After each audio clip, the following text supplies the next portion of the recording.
بسم الله الرحمن الرحيم الحمد لله رب العالمين الحمد لله الذي هدانا لهذا وما كنا لنهتدي لولا أن هدانا الله أشهد أن لا إله إلا الله وحده لا شريك له وأشهد أن محمدا عبده ورسوله اللهم صل على محمد وعلى آل محمد كما صليت على إبراهيم وعلى آل إبراهيم إنك حميد مجيد اللهم بارك على محمد وعلى آل محمد كما باركت على إبراهيم وعلى آل إبراهيم إنك حميد مجيد ورضى اللهم عن الخلفاء الراشدين والصحابة أجمعين ومن تبعهم بإحسان إلى يوم الدين أما بعد والسلام عليكم ورحمة الله وبركاته. Mes sœurs, mes frères, les louanges, les remerciements, les éloges n'appartiennent qu'à Allah, le premier qui n'a pas de début, le dernier qui n'a pas de fin, l'apparent, le dominant sur toute chose. Nous le louons, nous revenons vers lui repentant, nous demandons protection contre les conséquences de nos péchés et les tendances de l'âme. Celui qui Allah guide, nul ne saurait l'égarer. Celui qui est privé de sa guidée, nul ne saurait lui montrer le droit chemin. J'atteste donc qu'il est le seul digne d'adoration. J'atteste de la véracité, de l'exemplarité, de la prophétie de Muhammad ibn Abdullah, qu'Allah bénisse ce prophète, sa famille, ses compagnons, et tous ceux qui les auront suivis dans le droit chemin, nous fasse l'honneur d'en faire partie. Ensuite, donc, nos excuses, un petit problème technique, au dernier moment, juste au dernier moment. Donc, nos excuses, c'est celle de Karim, également, donc qui a tout fait pour que, alhamdulillah, ça marche. Allah a voulu, et vous avez le salam également de Mohamed Adda, que vous allez entendre très certainement à la fin, donc de la petite heure, pour poser des questions, ou relayer plutôt vos questions. Voilà, donc cette courte série, on a dit, en attendant si Mohamed, qu'Allah le bénisse, c'est donc on a dit le concis, très concis, des récits prophétiques. Allah subhanahu wa ta'ala a béni des hommes, comme il a béni le temps, il a béni des moments, il a béni des lieux. Et donc, parmi les hommes bénis, c'est certainement les prophètes qu'Allah les bénisse tous, et surtout Allah les a honorés et continue de les honorer au travers des récits donc de leur vie, juste ce dont nous avons besoin. Juste ce dont nous avons besoin pour tirer des leçons. Et la semaine dernière, alhamdulillah, on a commencé par le début, à savoir donc l'importance de ces hommes, qui sont ces hommes, et on a fini par Adam, le premier homme, et donc on a fini surtout par quelques recommandations. La première recommandation, donc, c'est le fait de se méfier de Satan. C'est notre ennemi déclaré. Et il est orgueilleux et il est jaloux. Et donc, comme le disait Ibn Qayyim, qu'Allah lui fasse miséricorde, les trois sources de tous les péchés, c'est la jalousie et l'orgueil, et également donc l'avidité qui a amené Adam alayhi salam à oublier et à aller manger donc de l'arbre maudit. C'est occasion donc Allah nous a offerte pour nous retrouver aujourd'hui ici dans ce live et dans ce bas monde, et pour mériter Inch'Allah sa miséricorde au jour du jugement dernier, au travers donc de ce don qui sera le paradis Inch'Allah. Donc ça c'est une leçon, j'espère que chacun d'entre nous y a pensé cette semaine, demander protection auprès de celui qui tient le toupet de toutes choses, Allah subhanahu wa ta'ala. Être avec lui ou s'il est avec nous, très certainement on a assuré du succès, malgré donc nos erreurs, malgré nos fautes. Et la deuxième leçon que j'aimerais en tirer, c'est que, en tout cas que j'avais essayé de partager avec vous la semaine dernière, c'est qu'il ne faut jamais désespérer. Jamais désespérer la miséricorde d'Allah subhanahu wa ta'ala. Satan a commis un péché qu'il a valu d'en faire. Par orgueil, il n'a pas demandé pardon.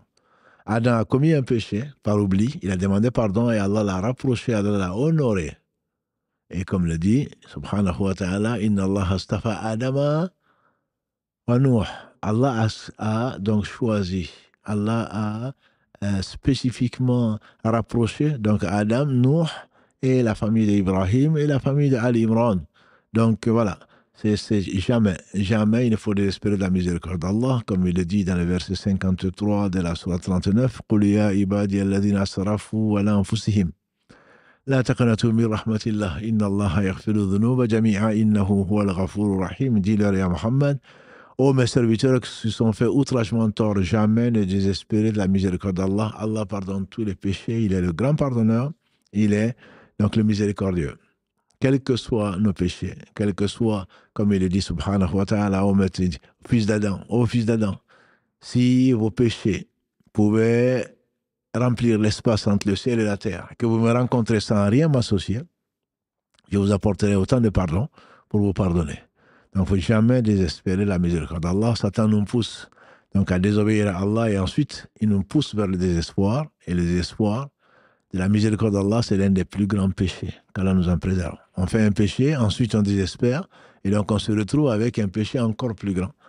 Parce que si on connaît Allah subhanahu wa ta'ala, jamais on ne sera désespéré. Le prophète alayhi salatu wassalam nous a enseigné, qu'Allah bénisse ce prophète, il a dit, si Allah subhanahu wa ta'ala, donc sa miséricorde, si le non-croyant connaissait l'ampleur de la miséricorde d'Allah, il n'aurait pas désespéré de rentrer au paradis, tellement il est miséricordieux. Et si le croyant connaissait la rigueur, la justice d'Allah subhanahu wa ta'ala, il désespérerait presque de rentrer au paradis. Voilà, donc jamais désespérer de la miséricorde d'Allah, ce qui ne veut pas dire qu'il ne faut pas se surveiller, ce qui ne veut pas dire qu'il faut se laisser aller, parce qu'un des versets que chérissait le prophète sallam, qui récitait souvent au début de ses discours, c'est « Ya ayyuhalladhina amanu, ittaqullaha wal tanzuru nafsum ma qaddamat lighad. Wattaqullaha inna Allaha khabirun bima ta'malun. » Oh, vous les croyants, craignez Allah, et que chaque âme voit ce qu'elle aura avancé pour le jour du jugement dernier.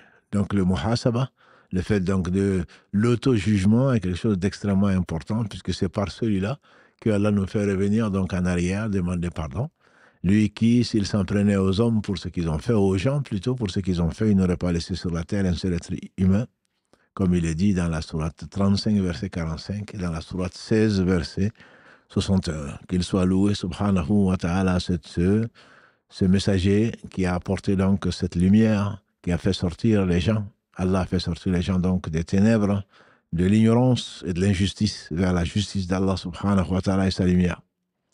Donc aujourd'hui, on va continuer donc ce récit, plutôt ce concis de récit des prophètes alayhi salatu wassalam, et naturellement, on va donc revenir à un récit qui revient souvent dans le Coran,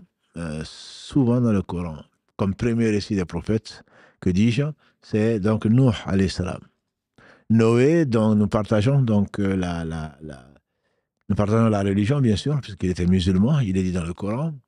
Noé, qui est le deuxième père de l'humanité, Noé, qui est l'un des 5 meilleurs prophètes, meilleurs messagers que la terre a portés. En effet, il faisait partie des Ulul Azm min ar-Rusul, les prophètes de la détermination ou les messagers de la détermination. Ils sont au nombre de 5. Le premier étant Noé, alayhi salatu wassalam. C'est le premier messager également. Et donc, pour parler de quoi? Pour parler du viatique, comme c'est le titre donc, de cet épisode 2 du concis donc, des récits prophétiques. Le viatique, c'est le mode d'emploi. De quoi on a besoin pour traverser ce monde sans donc nous perdre, sachant que la mission des prophètes, alayhi salatu wassalam, comme leur nom l'indique, en tant que messager, transmettre un messager. Nous sommes tous des prédicateurs, nous sommes tous des da'i, des gens qui appellent à Allah subhanahu wa ta'ala par le comportement, qui ordonne le bien, qui interdit le mal, puisque ce sont ceux-là, comme on l'a dit, qui seront les gens qui sont sauvés. Allah dit dans le verset 103 de la sourate 3, وَلْتَكُمْ مِنْكُمْ أُمَّةٌ يَدْعُونَ إِلَى الْخَيْرِ وَيَأْمُرُونَ بِالْمَعْرُوفِ وَيَنْهَوْنَ عَنِ الْمُنكَرِ وَأُولَٰئِكَ هُمُ الْمُفْلِحُونَ. Que sorte de vous donc une communauté qui ordonne le bien, qui appelle au bien plutôt, qui ordonne le convenable, qui interdit le blâmable, et voilà donc les gens qui ont réussi. Et il dit également dans la sourate 103, sourate que chérissaient les compagnons du prophète sallam, on disait quand ils se réunissaient, avant de se quitter, ils lisaient cette sourate. وَالْعَصْرِ إِنَّ الْإِنسَانَ لَفِي خُسْرٍ إِلَّا الَّذِينَ آمَنُوا وَعَمِلُوا الصَّالِحَاتِ وَتَوَاصَوْا بِالْحَقِّ وَتَوَاصَوْا بِالصَّبْرِ. Par le temps, et Allah jure par ce qu'il veut, nous on ne peut jurer que par lui, ou un de ses attributs. Allah jure par le temps, l'homme est en perdition, sauf ceux qui croient et font des bonnes œuvres et qui s'enjoignent mutuellement la vérité, on dit l'islam, et qui s'enjoignent donc la patience, qui est une conséquence du fait de porter donc cette lumière, mais également cette charge, qui est le fait d'avoir été élu par Allah subhanahu wa ta'ala pour faire parvenir son message. Quelle belle fonction, quel beau rôle. En effet, dans le verset 33 de la sourate 41, la Fussilat, Allah dit وَمَنْ أَحْسَنُ قَوْلًا مِمَّنْ دَعَا إِلَى اللَّهِ وَعَمِلَ صَالِحًا وَقَالَ إِنَّنِي مِنَ الْمُسْلِمِينَ. Y a-t-il meilleur, dit Allah, y a-t-il meilleure personne que celui qui appelle, man da'a ila Allah, qui appelle à Allah subhanahu wa ta'ala, وَمَنْ أَحْسَنُ قَوْلًا مِمَّنْ دَعَا إِلَى اللَّهِ وَعَمِلَ صَالِحًا, et donc qui fait des œuvres bonnes, et dit je fais partie donc des soumis, je fais partie donc des musulmans. C'est une charge qu'Allah a confiée d'abord aux prophètes, et particulièrement les messagers parmi eux, qui sont venus avec un nouveau message, pour confirmer l'ancien, bien sûr, et pour le corriger au besoin si il en était, ou l'adapter, et donc ils appellent à Allah. Au travers de quoi? De la connaissance d'Allah subhanahu wa ta'ala. Ensuite, on a dit de annoncer aux gens ce qu'Allah aime et ce qu'il déteste, et rien ne le touche. Subhanahu wa ta'ala, il n'a besoin de rien. Et enfin, annoncer la bonne nouvelle. Donc, ce sont les annonciateurs de bonnes nouvelles, et ils mettent en garde contre le feu qui attend les gens qui ont désobéi par orgueil ou par autre chose, qui ont désobéi à Allah et qui sont morts dans cet état. Annoncer la bonne nouvelle du paradis, qui traduit donc l'agrément d'Allah et qui est son cadeau. Et donc Allah nous compte parmi ces gens qui, de ce qu'ils entendent, choisissent le meilleur. Donc on a besoin, si Allah parle de ces messagers, alayhim salatu salam, c'est également, après les messagers, il y a les héritiers qui sont les savants. Mais chacun d'entre nous se doit de témoigner de la vérité, de la vivre, d'y croire, de la vivre, et également de témoigner et donc d'appeler les gens au bien. La semaine dernière, on a insisté sur une chose, peut-être sur laquelle on n'insiste pas souvent, malheureusement, c'est que quand on appelle les gens au bien, que ce soit nos enfants, que ce soit nos époux, nos épouses, nos voisins, les musulmans, les non-musulmans, quand on appelle qui que ce soit, c'est par amour d'Allah subhanahu wa ta'ala. Parce que le connaître, c'est l'aimer. On ne peut pas aimer ce qu'on ne connaît pas. Ça, c'est ce que disent les savants, et je partage cette opinion. On ne peut pas aimer ce qu'on ne connaît pas.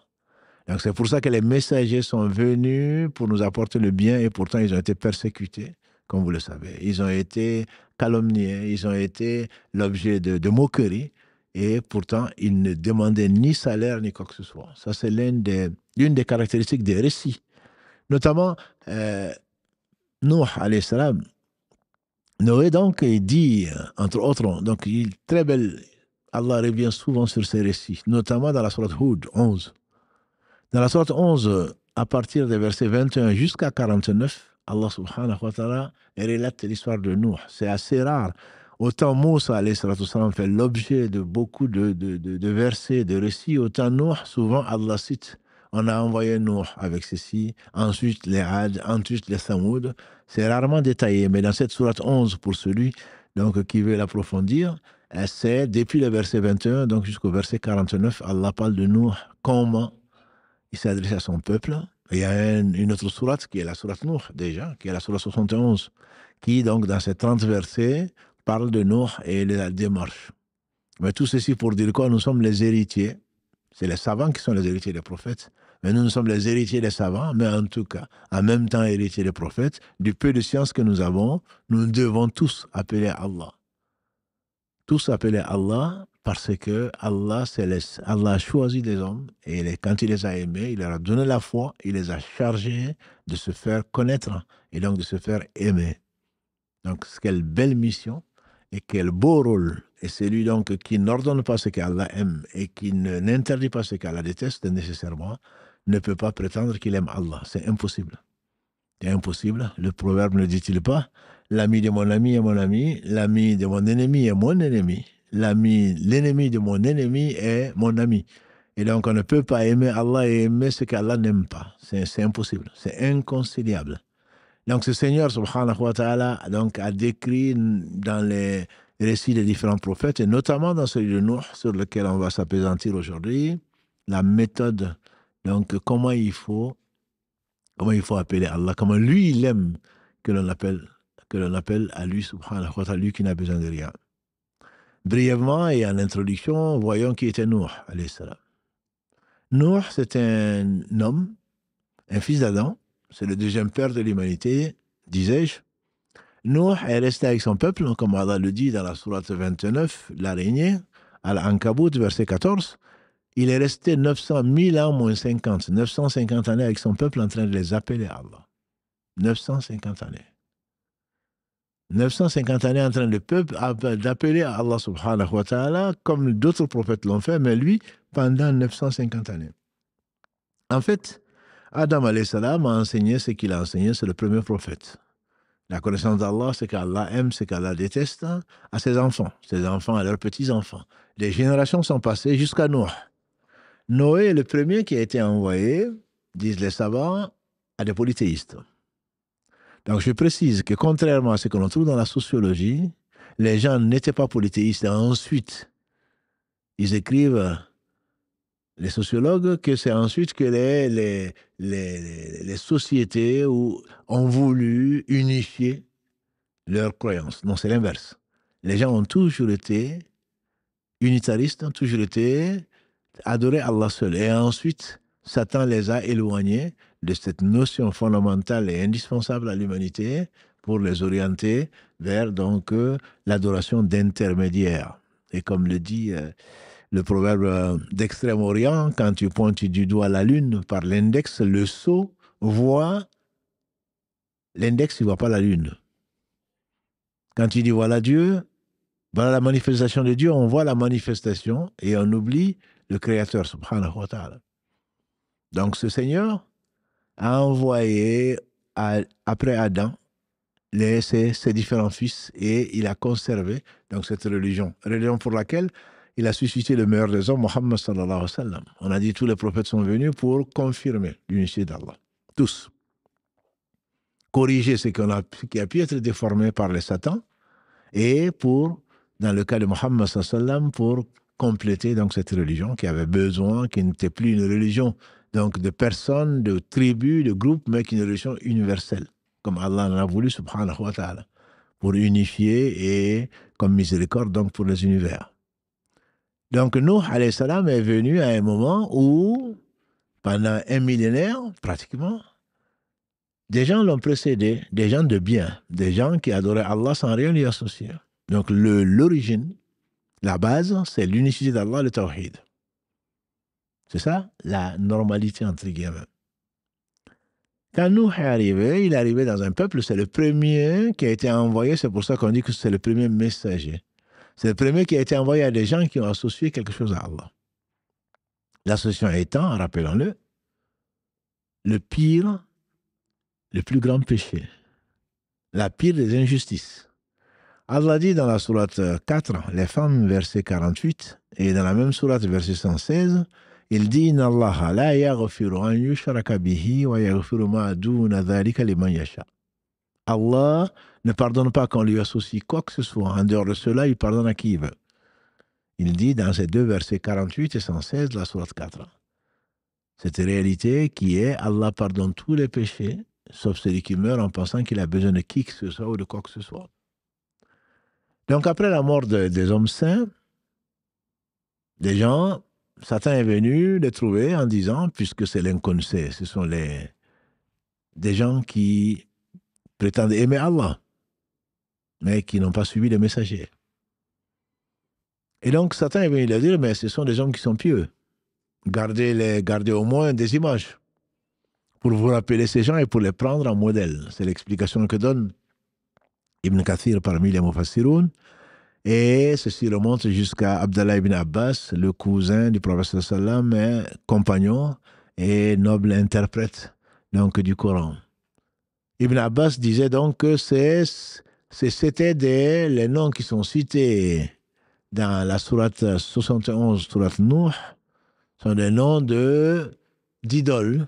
Mais en réalité, c'était des hommes qui étaient des hommes pieux à leur mort. Donc, pour les vénérer, pour les respecter, pour honorer leur mémoire, Satan est venu insuffler donc à leurs successeurs, à leurs enfants et petits-enfants, de garder un souvenir. Comme ça, ils font d'eux des modèles. Et de génération en génération, les gens ont oublié que ces images étaient donc des choses justes pour se rappeler. Finalement, pour ne pas les perdre, ils les ont représentées en tant qu'idoles. Et après, quand il n'y avait pas de pluie, quand il y avait la sécheresse, donc, ou quand il y avait besoin d'enfants ou d'autres choses, ils ont fini par les ressortir, ces images ou ces idoles. Ils ont fini par sacrifier. Sacrifier, ce qui n'est destiné qu'à Allah subhanahu wa ta'ala, donc à ces représentations. C'est l'une des sagesses d'ailleurs pour lesquelles Allah subhanahu wa ta'ala a interdit les représentations figurées. Donc dans l'islam, celui qui garde des images, pas en 3D, on en a déjà discuté, même en 2D, des images d'êtres animés qui ont doté d'une âme, Ce sont des gens qui sont les plus châtiés au jour du jugement dernier. Allah dira, tu as voulu m'imiter dans la création, alors maintenant, tant que tu y es, insuffle l'âme, puisque tu te crois créateur, insuffle l'âme à ces choses-là. Et les anges ne rentrent pas, c'est connu, dans une maison où il y a des chiens et il y a des images d'êtres animés.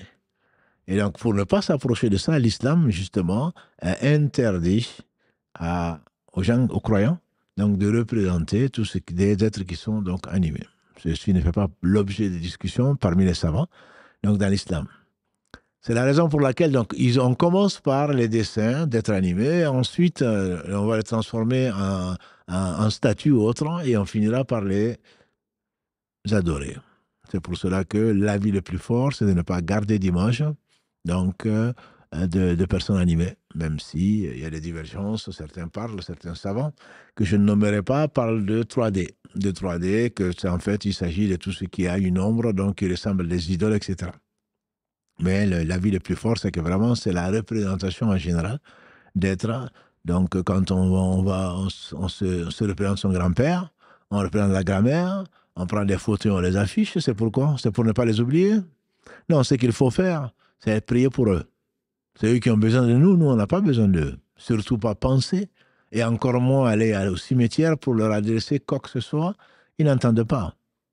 Allah les fait entendre ce qu'ils veulent, mais ils n'entendent pas, ils ne t'entendent pas. Leur demander quoi que ce soit, c'est associé à Allah subhanahu wa ta'ala. On ne demande pas aux morts.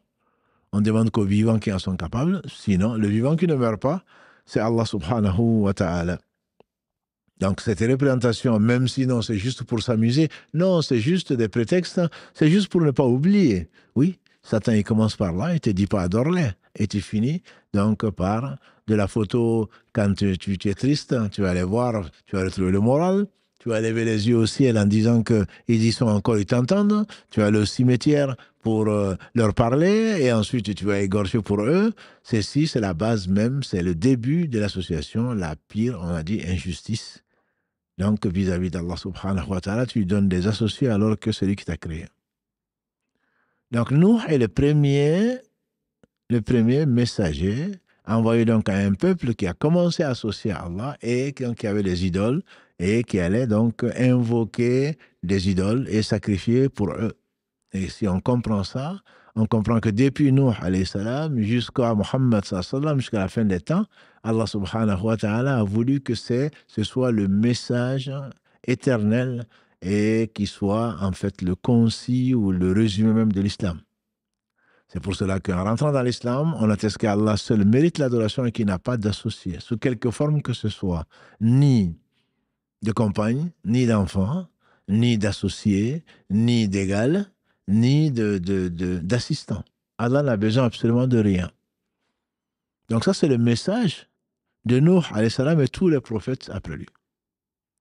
Allah subhanahu wa ta'ala a voulu donc que Nuh les ait appelés matin, midi et soir, ce qui est donc le travail, qui est la mission de chacun d'entre nous. C'est-à-dire que si on voit un fait blâmable, il faut le changer. Quel pire fait, quel fait plus blâmable que le fait d'associer à Allah subhanahu wa ta'ala quoi que ce soit. Et donc, matin, il dit dans la sourate 71, qui porte son nom, je les ai appelés en secret comme en public. Je les ai appelés matin et midi et soir. Je les ai appelés tout le temps, en disant, et revenez vers votre Seigneur repentant. Il est certainement celui qui accueille le repentir. Et ça, c'est l'une des leçons donc, dont nous avons parlé la semaine dernière. Allah aime les gens qui se repentent, quels que soient les péchés. Les compagnons du prophète sallallahu alayhi wa sallam étaient des adorateurs d'idoles. Lat, Uzza et Manat étaient des divinités, et quand étaient des fausses divinités, des idoles qu'adoraient les polythéistes donc mécois. Et quand le prophète alayhi salatu salam, Allah a ouvert la Mecque, et quand il est rentré dans la Kaaba, on a dénombré 360 idoles dans la Kaaba, qu'il a bien entendu détruit, donc qu'il a jeté par terre au travers du bâton qu'il avait, qu'il les a fait tomber. Et donc il est venu pour justement qu'on n'associe rien à Allah comme tous ses frères prophètes alayhi salam. Donc il faut savoir que Nuh est le premier qui a fait cela, mais tous les prophètes sans exception sont venus avec donc la même mission, comme Allah le dit. On l'a peut-être pas assez dit dans le verset 25 de la sourate 21. وَمَا أَرْسَلْنَا مِنْ قَبْلِكَ مِنْ رَسُولٍ إِلَّا نُوحِي إِلَيْهِ أَنَّهُ لَا إِلَهَ إِلَّا أَنَا فَاعْبُدُونِ.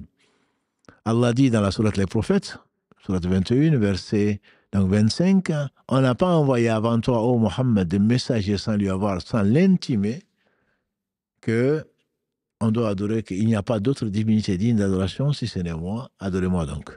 Donc ça, c'est le message de tous les prophètes, alayhim salatu wassalam. Et donc celui qui va au-delà de ce message ou en deçà de ce message n'est certainement pas musulman, il a raté sa mission. Et ce n'est pas le cas des prophètes, bien sûr, alayhim salatu wassalam. Donc Nuh est resté à les appeler matin, midi et soir, en leur disant de revenir vers le Seigneur, en leur annonçant la bonne nouvelle. Et ça a duré donc presque un millénaire. Il est resté là pendant tout ce temps et ils n'ont pas trouvé mieux que de se moquer de lui. Ils n'ont pas trouvé mieux que se moquer donc de Nuh alayhi salatu wassalam, et ce n'est pas le seul. Ce n'est pas le seul. Chaque fois, donc, Allah subhanahu wa ta'ala a soutenu et il les a appelés, donc il les a incités à revenir parce qu'Allah est miséricordieux et malgré cela, donc ils ont persisté jusqu'à ce qu'ils l'ont menacé de mort. Jusqu'à ce qu'ils les ont menacés de mort. Allah dit en particulier quand il parle de Nuh, et ce n'est pas le seul, dans la sourate Les Poètes, verset 116, sourate 26, ils l'ont menacé de mort. Mais il n'est pas le seul. On a menacé également Moussa alayhi salatu wassalam de mort. Et on a jeté Ibrahim alayhi salatu wassalam dans le feu. Et Allah a interdit au feu de le brûler. Dans la sourate 21, les prophètes, verset 26. Allah subhanahu wa ta'ala, et verset 61 plus tôt, Allah subhanahu wa ta'ala a dit ce qu'ils ont fait, ce qu'ils ont menacé, ce qu'ils ont fait, de son rapproché, donc qui est Ibrahim alayhi salatu wassalam. Muhammad sallallahu alayhi wa sallam, ils l'ont menacé, comme Allah nous le relate dans la sourate Al-Anfal 8, verset 30, ils l'ont menacé de mort. Jésus alayhi salatu wassalam, ils l'ont menacé de mort. Allah nous le relate dans le verset 157 de la sourate 4. Quand il dit Wama qataluhu wama salabuhu, ils ont prétendu, ils ont voulu le tuer, et Allah l'a élevé, ils ne l'ont pas crucifié, ils ne l'ont pas tué, mais Allah l'a élevé. Donc ça, c'est le sort des prophètes, certains qu'ils ont tués pour être des témoins, et d'autres qu'ils ont menacés de mort, qu'Allah a sauvé, subhanahu wa ta'ala. Et donc ça, ce sont des choses qui sont arrivées, donc ça n'a pas commencé aujourd'hui. Les sévices, les menaces, les tortures, donc des gens qui appellent au bien, ont souvent rencontrer donc cette incompréhension, que dis-je, ces injustices de comportement de leurs compatriotes quand eux ils appellent au bien et qu'ils n'ont pas d'autre récompense. La réponse de leur peuple, c'est qu'il faut les envoyer dans le feu, il faut les brûler, il faut les tuer, il faut les chasser, etc. de votre terre. Ça, c'est un message qui est un message qui se sont passés les uns les autres, les injustes, donc qui ne vont pas prospérer. Leurs ancêtres ont fait pareil, pensant que cette vie est éternelle, et ne gagnant de cette vie que très peu, et donc cette vie elle-même ne représente pas grand-chose. Donc nous, alayhi salatu wassalam, pendant tout ce temps, les a appelés, ils se sont moqués de lui, ils ont voulu le tuer, ils l'ont menacé de mort, et qu'Allah subhanahu wa ta'ala donc l'a sauvé, alayhi salatu wassalam. Il l'a sauvé, et quand Allah lui a révélé, donc Nuh alayhi salam, il a révélé que personne de ton peuple ne va croire. Après, qu'il y a eu quelques croyants sur 950 années, où personne ne va croire. Et Allah lui a inspiré, donc on dit que c'est le premier artisan sur la terre. Allah lui a donc inspiré la construction de l'arche. Nous y croyons. L'arche de Noé, nous y croyons. Ce n'est pas des fabulations, ce ne sont pas des fables, c'est une réalité. Et Allah subhanahu wa ta'ala, dans plusieurs sourates, nous mentionne donc son plan.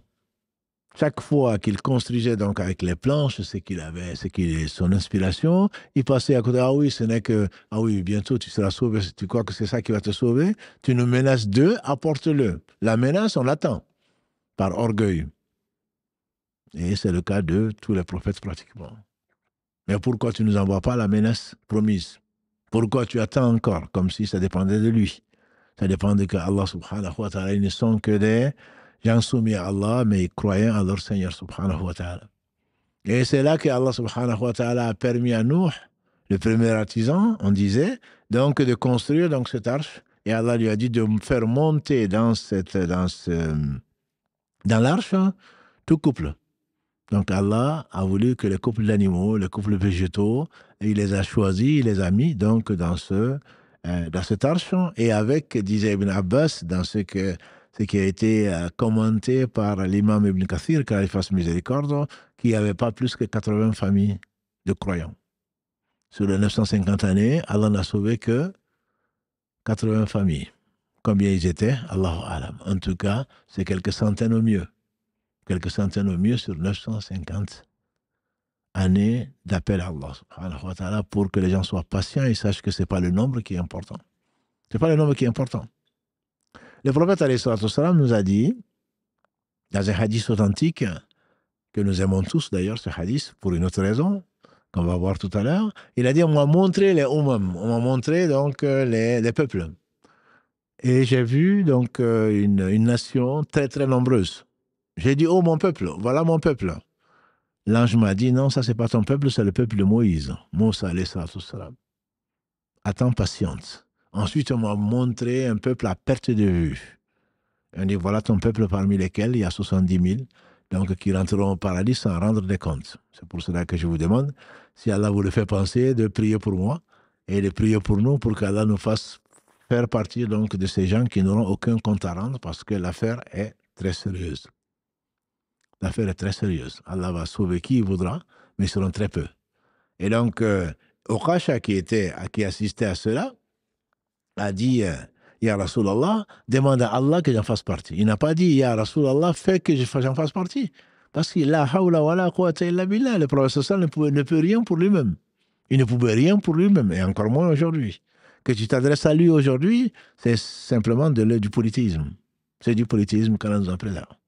Il ne pouvait rien pour lui-même, il dit demande à, et ils étaient bien sûr, Allah a choisi les meilleurs pour accompagner les meilleurs des hommes. Il dit demande à Allah que j'en fasse partie. Il dit tu en fais partie. C'est une révélation. C'est pas lui qui a choisi, c'est Allah qui a choisi Uqasha ibn Muhsin, qui faisait partie, il n'y a pas de hasard, il était là quand le prophète sallam a raconté ce songe. J'ai vu dans ma communauté, il y a 70 000 qui rentrent sans qu'on leur demande des comptes.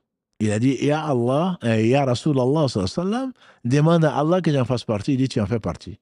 En effet, il est mort dans une expédition, donc sur la mer, et on sait qu'il fait partie des 70 000, donc qui rentreront au paradis sans qu'on leur demande des comptes, qu'Allah nous compte parmi ceux-là.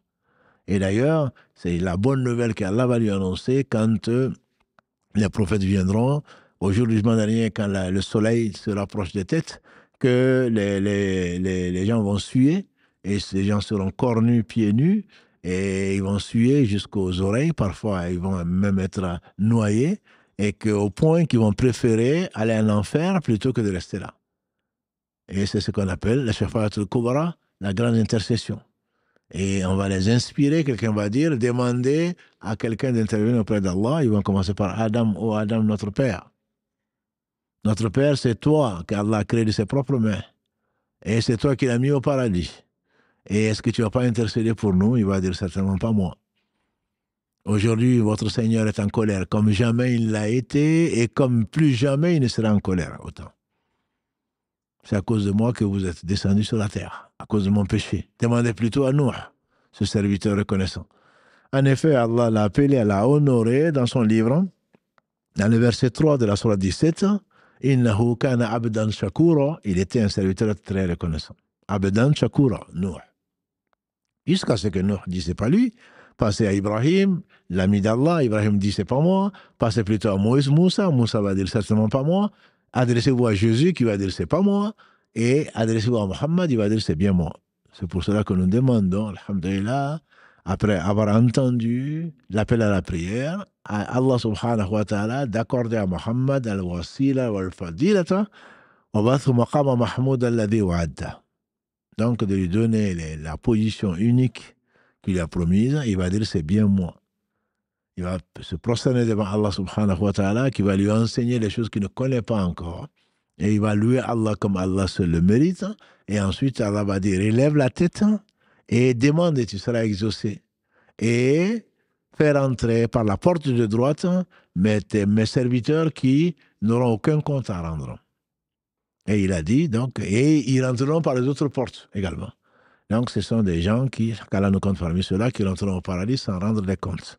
Pour revenir donc à notre prophète messager, le deuxième père de l'humanité, Nuh, alayhi salatu wassalam, on disait donc qu'il a appelé Allah subhanahu wa ta'ala et que après avoir appelé, qu'Allah l'a informé qu'il n'y aura personne. Donc, il a monté 80 familles, disait Ibn Abbas, et puis le couple de tous les croyants, qui n'étaient pas très nombreux, quelques centaines peut-être, et donc le couple de tous les animaux, et peut-être probablement des plantes, et ensuite ils sont montés donc, dans le bateau en train d'invoquer Allah subhanahu wa ta'ala.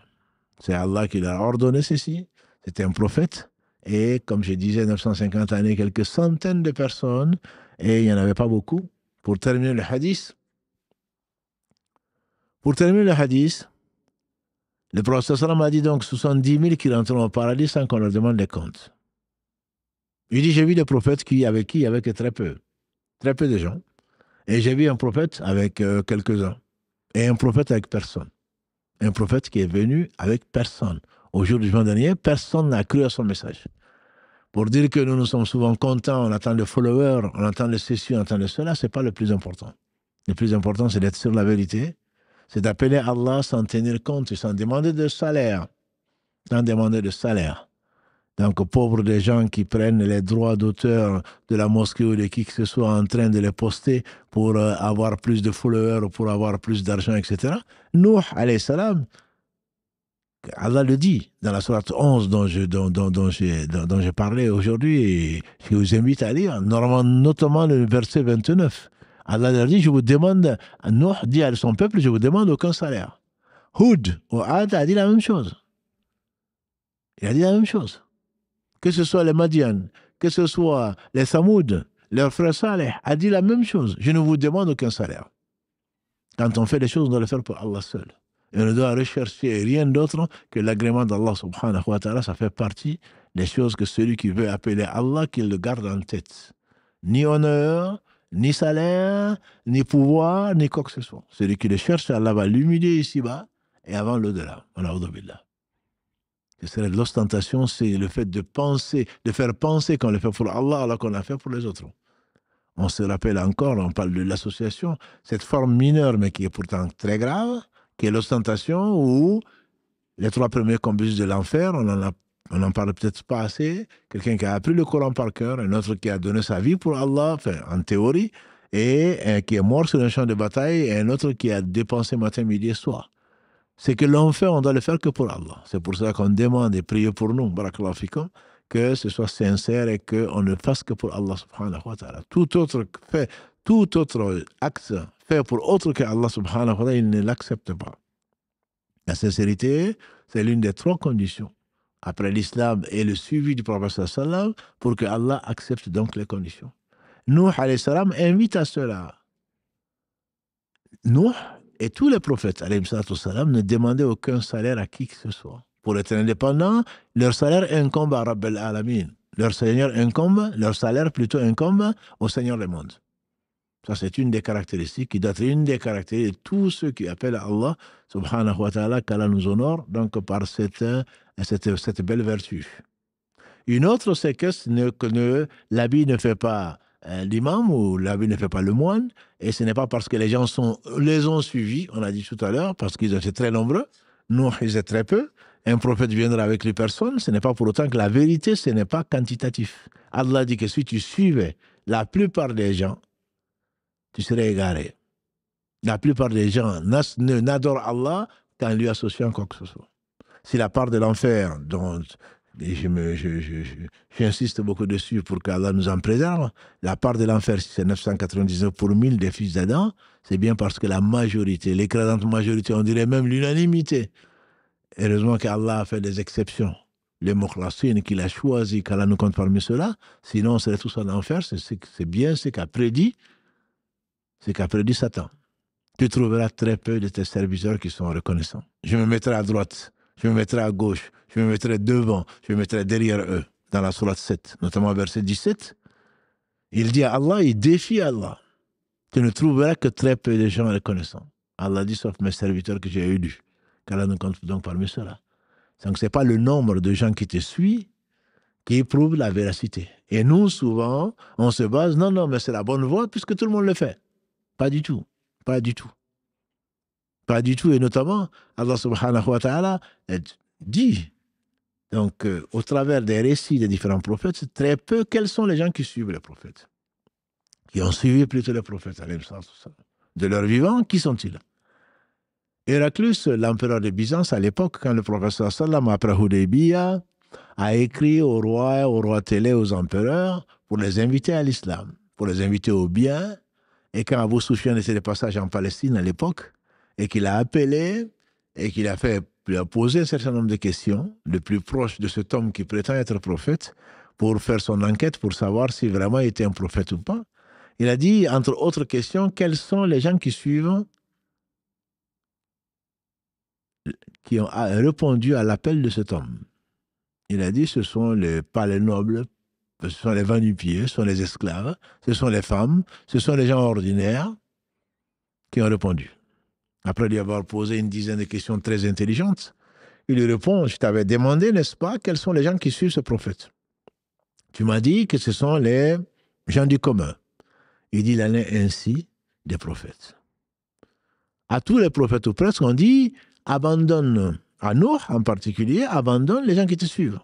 Abandonne les gens qui te suivent pour qu'on puisse te suivre. Nous, les nobles, on ne va pas s'asseoir avec les pauvres, on ne va pas s'asseoir avec les va-nu-pieds, on ne va pas s'asseoir avec les gens du commun. Nous sommes des nobles. L'orgueil. Inna akramakum inda Allah atqakum. Les nobles chez Allah subhanahu wa ta'ala sont les pieux. Le prophète alayhi salatu wa sallam nous a mis en garde. Il a dit, est-ce que la subsistance ne vous vient pas à cause de vos pauvres? Ne pense pas que Allah envoie ce qu'il envoie de sa bonté à cause des gens qui sont orgueilleux, certainement pas. Il y a des gens qui sont simples, des gens à qui Allah a ouvert le cœur, et parmi lesquels il y a beaucoup de pauvres. Le prophète alayhi salatu wa sallam, il a demandé à Allah de vivre pauvre, de mourir pauvre, d'être ressuscité avec les pauvres. J'ai visité le paradis, a-t-il dit, la plupart des habitants sont des pauvres, sont des gens simples.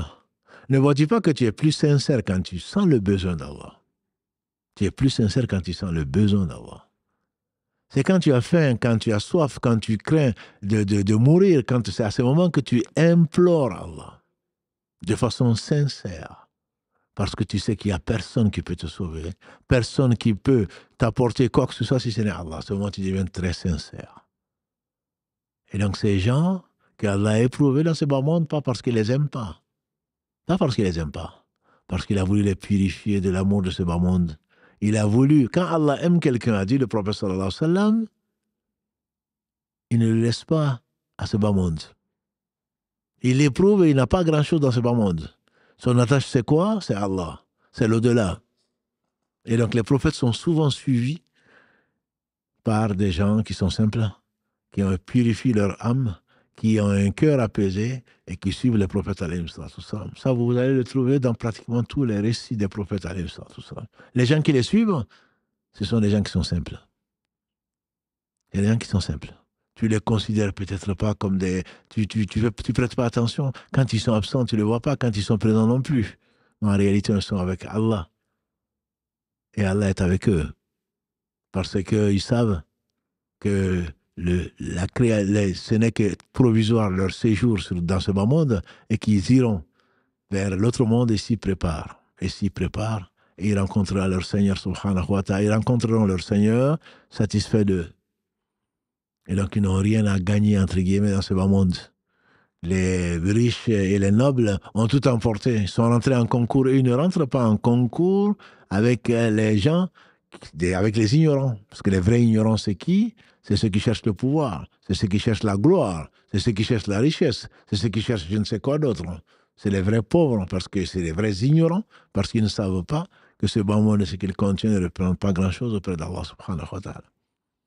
Donc les prophètes alayhi sallam étaient souvent accompagnés de ces gens simples. Je ne dis pas qu'il n'y avait pas des gens qui étaient riches. Le prophète alayhi sallam a été accompagné entre autres par Abu Bakr, qui n'était pas pauvre, par Othman, qui faisait partie de l'un des plus grands riches. Mais les riches La richesse va avec l'avidité et avec l'orgueil. Le prophète alayhi salatu wassalam dit, pour qu'un riche rentre au paradis, il ne faudrait pas qu'il arrête de faire ce geste-là, c'est-à-dire donner à droite, donner à gauche, donner devant, donner derrière. Or, ils ont tendance à prendre à droite, à piquer à gauche, à piquer devant, à piquer derrière, à même aller prendre, tricher pour avoir l'argent, donc des gens qui n'ont rien, même des pauvres. Ils prennent même aux pauvres, plutôt que de le prendre entre riches, et même ils prennent aux pauvres s'ils peuvent gratter quoi que ce soit. Même si c'est un euro, ils le feront. Parce que c'est l'avidité. Ça fait partie, donc, on a dit, des trois mères de tous les péchés, qu'Allah nous en préserve. Mais c'est humain, c'est humain. Sauf ceux qui savent que leur Seigneur leur a réservé au travail, pour les récompenser, d'avoir freiné cette avidité-là, d'avoir reconnu qu'il y a un monde bien meilleur, d'avoir reconnu leur Seigneur et sa miséricorde. Cela, très certainement, Allah les a préservés, donc de l'avarice, préservés de l'avidité. Ce n'est pas qu'ils n'ont pas envie, mais Allah les a préservés de cela, et qu'Allah nous compte donc parmi cela. Nuh, alayhi salam, après avoir fait ce qu'il a fait, sur l'ordre d'Allah, et Adam, bismillahi majreha wa mursaha. Voilà donc, par le nom d'Allah, nom par lequel rien ne peut te toucher, aucun mal ne peut te toucher, ni sur cette terre, ni dans les cieux. Il a donc mouillé son arche, et donc, bien que les gens se moquaient de lui, c'est là que les sources, Allah a fait sortir de partout les fontaines des sources sous la terre. Il en parle dans de très nombreux versets, commencé par les versets 11 à 14 de la sourate Al-Qamar, la sourate La Lune. Dans la sourate 23, les croyants, Allah en parle également dans les versets 29, dans les versets 29 à 30. Allah en parle également dans la sourate 11, dont nous avons parlé déjà, la sourate Hud, dans le verset 41 en particulier, de l'eau a commencé à suinter, à jaillir de toutes parts. Et ce fut le déluge. Nous y croyons. Ce fut le déluge. Allah a demandé, subhanahu wa ta'ala, a ordonné au ciel d'ouvrir toutes ses portes. Et donc, il y a eu de l'eau qui provenait de toutes les portes du ciel pour noyer, et y compris ceux qui se sont réfugiés par orgueil sur la montagne, y compris les fils de Nuh. Verset 42 de la sourate 11. Nuh qui appelle son fils, rejoins-nous.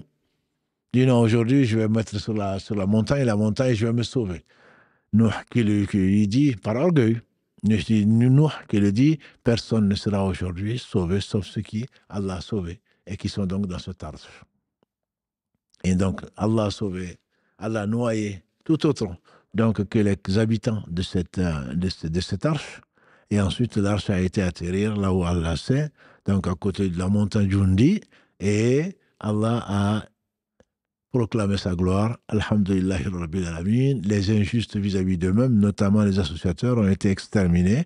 Et voilà que là, Allah a triomphé, subhanahu wa ta'ala, sa cause a triomphé. Et Allah a permis ainsi à Nuh, alayhi salam, donc d'être le père de nouveau. Son fils a disparu. Sa femme faisait partie des mécréantes. Et comme on le dit, donc c'est pas héréditaire. La foi n'est pas héréditaire. C'est pas parce qu'on est fils donc d'un prophète qu'on va être forcément un croyant. Ce n'est pas parce qu'on est épouse d'un prophète qu'on va être forcément croyant. Donc ce n'est pas héréditaire. On sait qu'Ibrahim, alayhi salatu wassalam, son père était un fabricant d'idoles, donc un enfer. Alors qu'Allah a fait sortir de cet homme, Hazar, il a fait sortir donc l'un des meilleurs hommes que la terre a porté, que dis-je, c'est l'un des deux rapprochés d'Allah subhanahu wa ta'ala parmi les humains, lui et son arrière-petit-fils Mohammed, alayhi salatu wassalam. Nuh est le deuxième, donc, père de l'humanité, puisque c'est à partir de là que les noirs, les blancs et les rouges donc, se sont dispersés sur la terre, et Allah en a fait sortir donc une humanité nouvelle, entre guillemets, après Adam. C'est pour cela qu'on l'appelle le deuxième père de l'humanité. De ce récit et bien d'autres, on peut tirer un certain nombre de règles sur lesquelles, Inch'Allah, on va s'arrêter un tout petit peu. Et le cheikh Mohammed Al-Uthaymin a écrit donc une brochure dans laquelle il résume là, donc, le viatique du prédicateur, celui qui appelle à Allah. Il lui faut avant toute chose la connaissance, il faut de la science.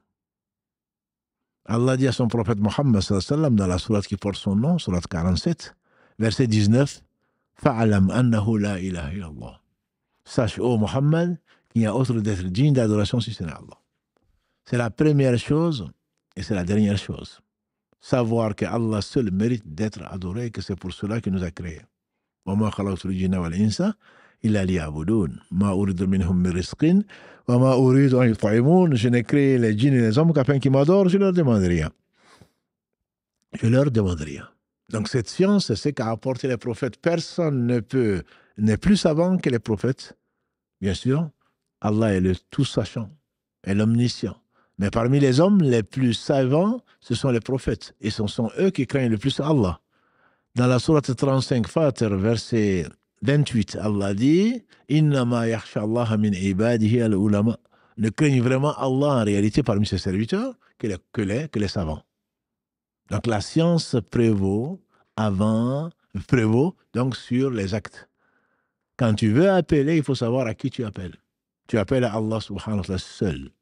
Tu n'appelles ni à ton groupe, comme c'est aujourd'hui malheureusement le cas, à des sectes, à des groupes. Tu appelles, il ne fait pas partie de mon groupe. Les hommes aiment bien se reconnaître comme ça. On appelle à Allah seul. Celui qui appelle à Allah va rencontrer des gens qui aiment Allah, qui ont été dirigés vers Allah.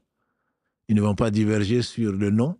Ils ne vont pas diverger sur leur façon de s'habiller. Ils ne vont pas diverger sur autre chose. Ils vont tous aller dans la même direction. C'est pour cela qu'Allah a sauvé les gens qui ont suivi Muhammad sallallahu alayhi wa sallam, ainsi que ses compagnons, quand il a dit, alayhi salatu wa sallam, quand il a prédit que les communautés avant nous, les juifs se sont divisés en 71 parties, 70 en enfer, une seule sauvée, celle qui a suivi Moussa, alayhi salatu wa sallam.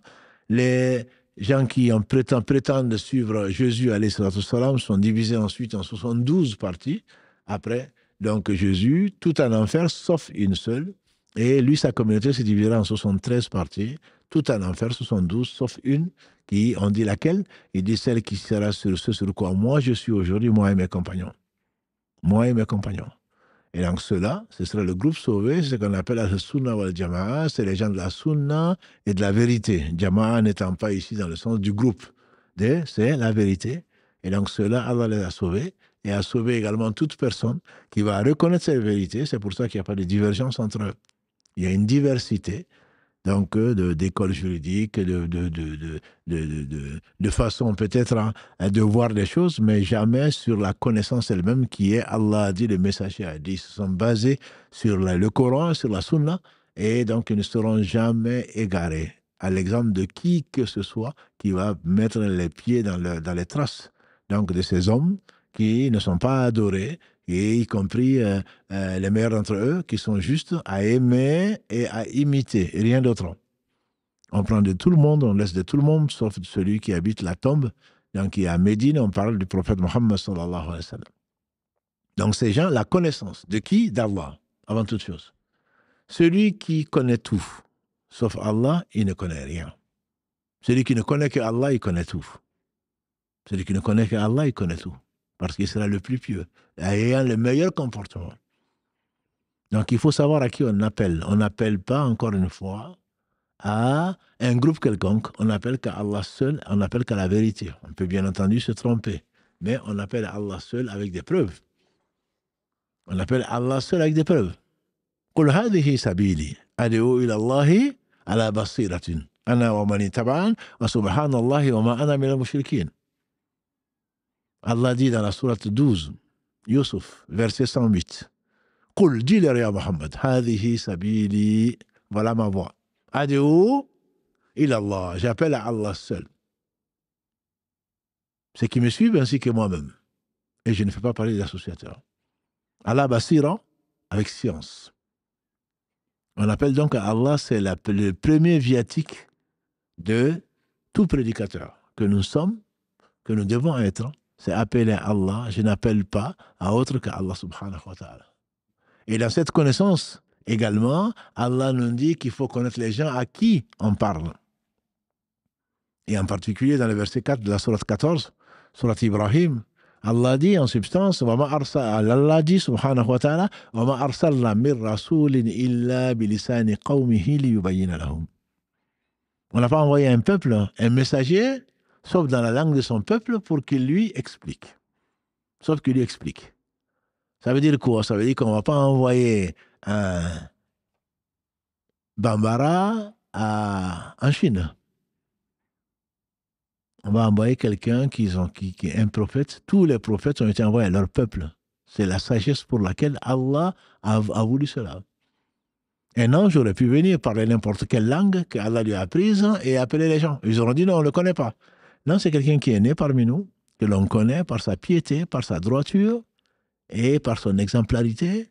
Et donc, quand il dit quelque chose, on sait qu'il ne mentait pas, comme le professeur sallallahu. On sait où il est né, on sait quand.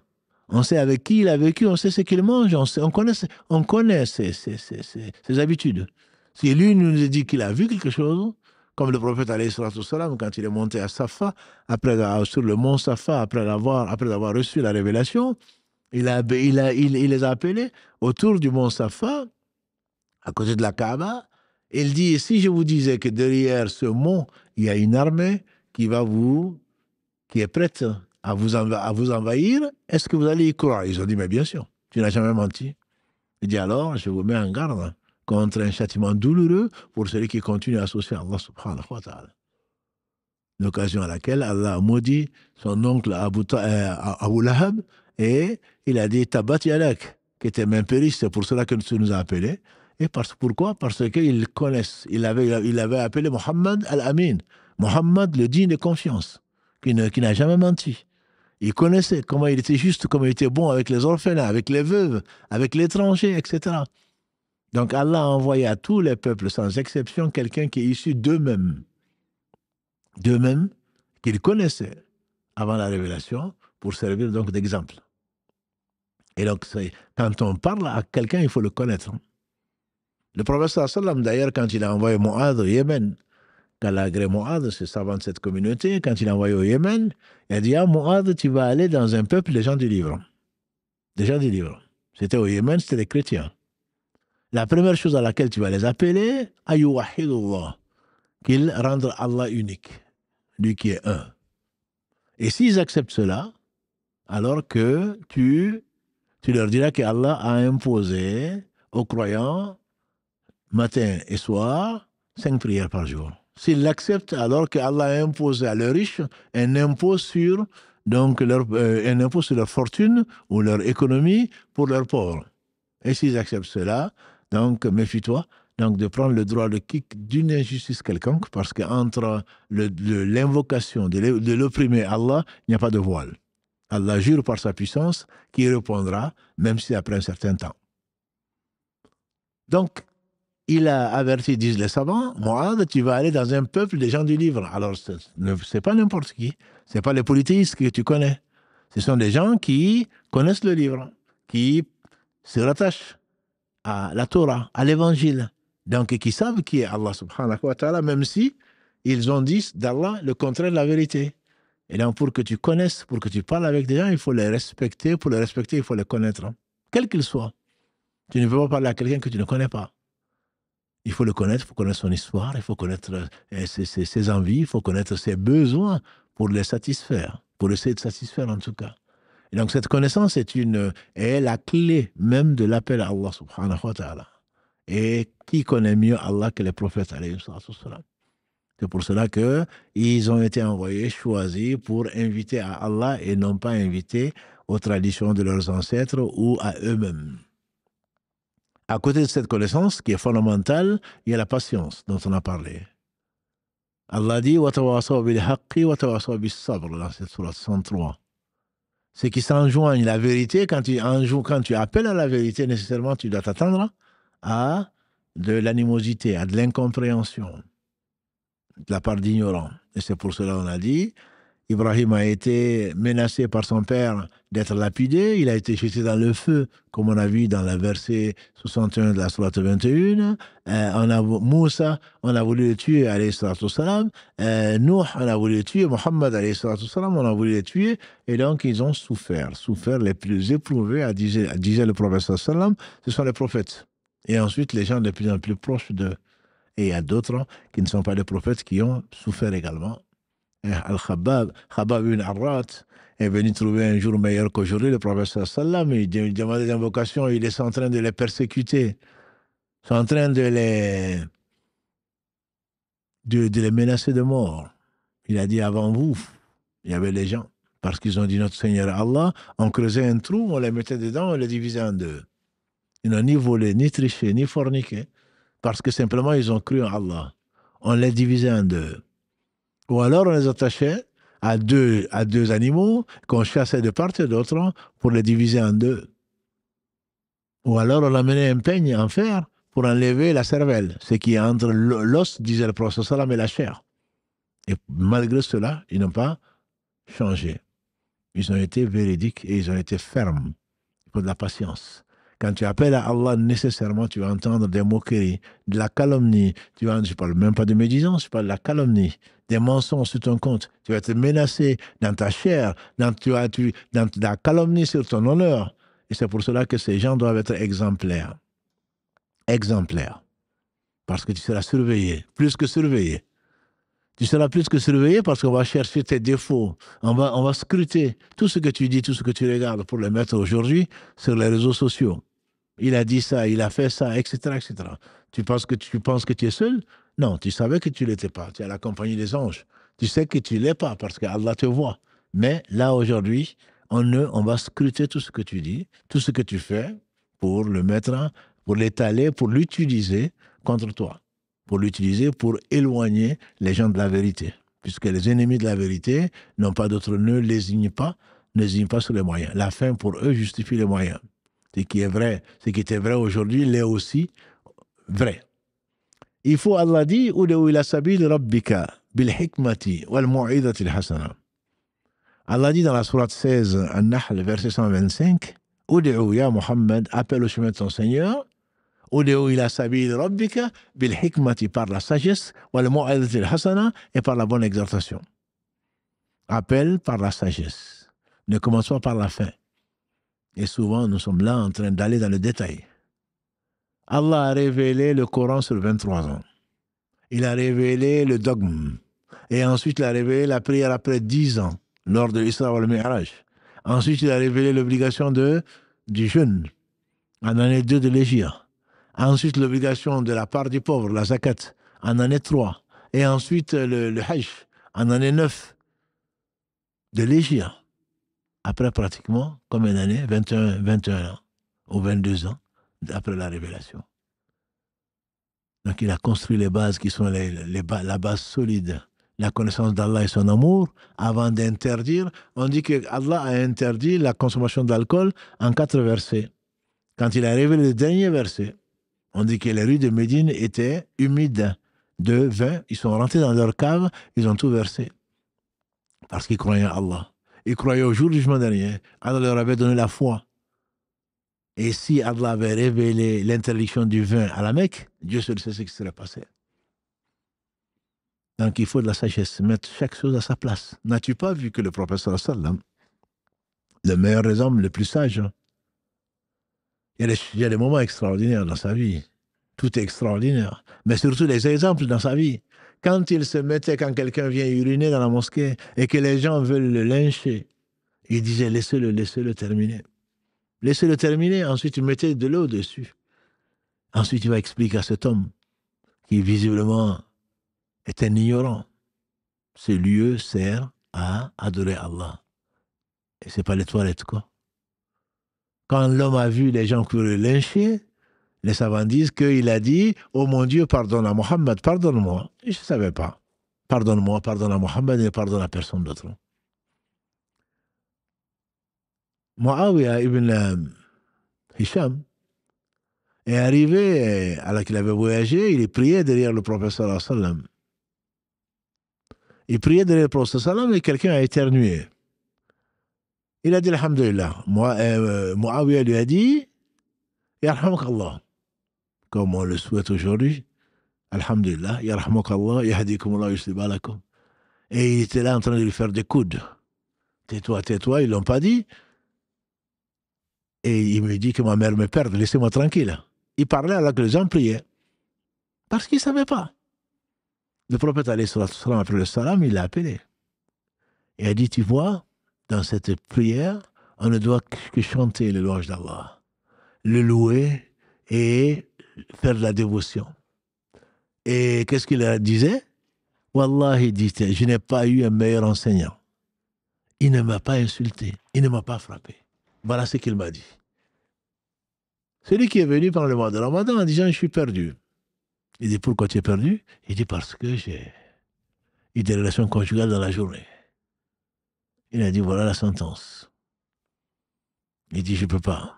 Je n'ai pas d'esclave à libérer. Je ne peux pas jeûner 60 jours consécutifs.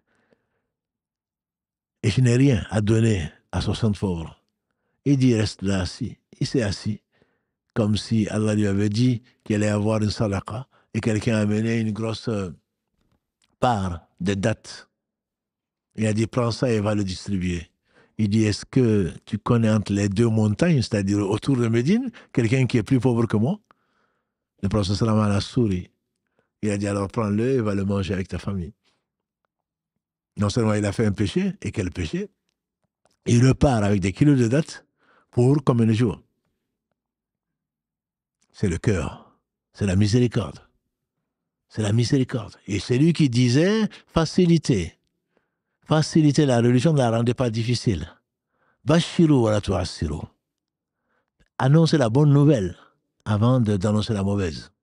Nous, on est là, tu fais ça, tu vas en enfer. Si tu ne fais pas ça, tu vas en enfer. On ne connaît d'Allah et de l'au-delà que de l'enfer.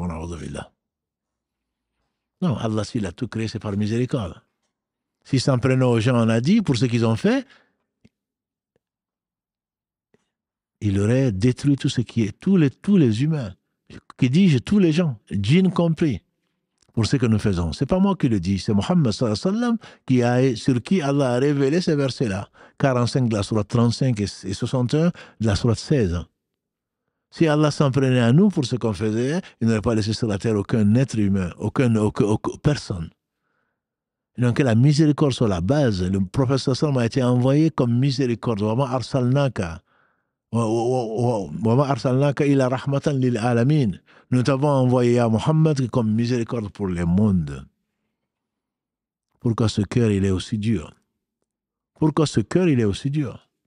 Pourquoi on souhaite du mal aux gens avant de leur souhaiter du bien? Pourquoi on annonce, on ne fait qu'avertir les gens avant de leur annoncer la bonne nouvelle? Vous savez, l'imam Hassan al-Basri, et je m'arrêterai sur ça, avant de prendre vos questions avec Mohamed Addan, Inch'Allah.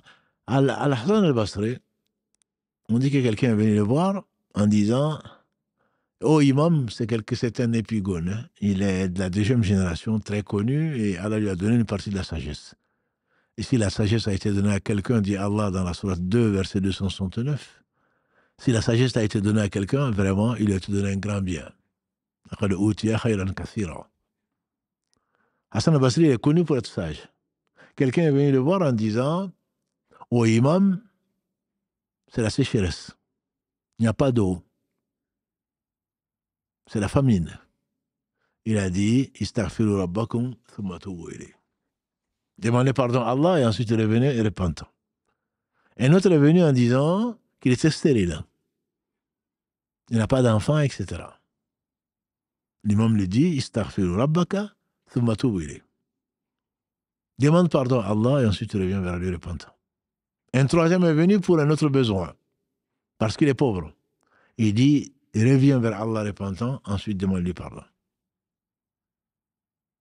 Un de ses élèves qui était là, qui dit, mais c'est trois personnes qui sont venues dans trois situations différentes. Pourquoi tu les dis, tu leur donnes le même médicament, entre guillemets, tu leur donnes le même conseil? L'imam de dire, est-ce que tu n'as pas lu dans la sourate Noé, qui disait à son peuple, Istaghfiru rabbakum thumma tubu ilayh. Yursil alaykum as-samaa midrara, que Allah dans la sourate 71 dit, met dans la bouche de Noé, alayhi salatu wassalam, demandez pardon à votre Seigneur, revenez vers lui, il vous enverra du ciel de l'eau. Il vous donnera des enfants, il va vous enrichir. Et c'est aussi simple que ça. Si tu reconnais ton Seigneur, subhanahu wa ta'ala, si tu demandes pardon, lui qui est le plus miséricordieux des miséricordieux, que dis-je, il n'y a vraiment de miséricordieux que lui, très certainement, il va faire miséricorde. Il va faire miséricorde. C'est pour cela qu'il nous a créés, ce n'est pas pour nous punir. À partir de ce moment-là, très certainement, si tu n'as pas cette miséricorde, si tu ne connais pas ton Seigneur, tu es plutôt quelqu'un qui va s'aimer le désordre sur la terre. Un homme est venu trouver Mohammed sallallahu alayhi wa sallam, qui était en train d'embrasser des enfants. Les enfants qui sautaient dessus, j'imagine. Pourtant, c'est le prophète d'Allah. Ah, il n'y avait pas de garde-corps pour dire non, non, non, écoutez, éloignez-vous. Il ne faut surtout pas le toucher, vous allez le salir. Et un homme qui était là, étonné, un bédouin, qui dit à Rasulallah, tu embrasses des enfants, toi? Et elle dit, et toi? Il dit, non, j'en ai 10, j'en ai embrassé aucun. J'en ai embrassé aucun. Qu'est-ce qu'a répondu Mohammed sallallahu alayhi wa sallam? Elle dit, qu'est-ce que tu veux? Comment tu veux que je te mette de la miséricorde là où Allah l'a enlevé? Si tu n'as pas de miséricorde, faites-vous miséricorde, celui qui est au ciel, disait Allah subhanahu. Le prophète sallallahu alayhi wa sallam vous fera miséricorde. Irham man fil ard. Faites miséricorde aux gens qui sont sur la terre, celui qui est au ciel va vous faire miséricorde. Si la miséricorde n'est pas dans ton cœur, si ton cœur est séché, ou s'il est mort, très certainement tu ne peux pas faire miséricorde. Si tu appelles les gens Allah, ma soeur, mon frère, ce n'est pas pour les condamner. Allah les aurait condamnés s'il avait voulu. Si Allah t'a choisi comme intermédiaire, c'est pour leur annoncer la bonne nouvelle. C'est pour les inviter à Allah subhanahu wa ta'ala pour qu'il leur pardonne. À quoi ça te servirait qu'Allah châtie les gens? Qu'Allah nous donne ce qu'il donne aux gens qu'il aime, la miséricorde, qu'il plante cela dans nos cœurs et qu'il nous fasse aimer ce qu'il aime, subhanahu wa ta'ala. Il est miséricordieux, il aime la miséricorde. Donc on s'arrêtera là, Inch'Allah, pour vous qui ont été honorés par la miséricorde d'Allah subhanahu wa ta'ala et qui appellent à Allah matin, midi et soir, au travers donc de nos attitudes qui doivent être exemplaires. Il faut un peu de miséricorde. Qu'Allah subhanahu wa ta'ala nous déverse un surcroît de miséricorde et fait de nous des guides qui sont éclairés. Oui, salam alaikum, Cheikh Barakallahu Fik pour ce partage. Salam alaikum à tous nos frères et toutes nos sœurs qui nous suivent sur les différents réseaux. Barakallahu Fikum une nouvelle fois pour votre fidélité. Juste avant, Cheikh, il y a quelques questions qui ont été posées par écrit. J'ai un petit rappel juste pour dire que vous allez pouvoir ce soir faire appeler pour poser des questions uniquement sur le sujet du soir. Donc, si vous avez des questions qui sont autres que le sujet du soir, parce que j'en ai vu passer aussi par écrit, sachez que toutes les questions qui sont en dehors du sujet, vous pouvez rappeler sur l'émission du lundi, toujours à 19h, où vous pourrez donc poser vos questions librement et Cheikh tentera de vous répondre, Inch'Allah. Petit rappel aussi, puisque nous avons démarré cette émission un peu en retard, on avait quelques problèmes techniques. Donc, ne vous étonnez pas si jamais il y a aussi des problèmes sur la partie appel quand vous allez pouvoir appeler. Pardon. Donc, voilà, il y a quelques tests encore qui sont en train de se faire. Donc, ne nous envoyez pas s'il y a quelques petits soucis techniques.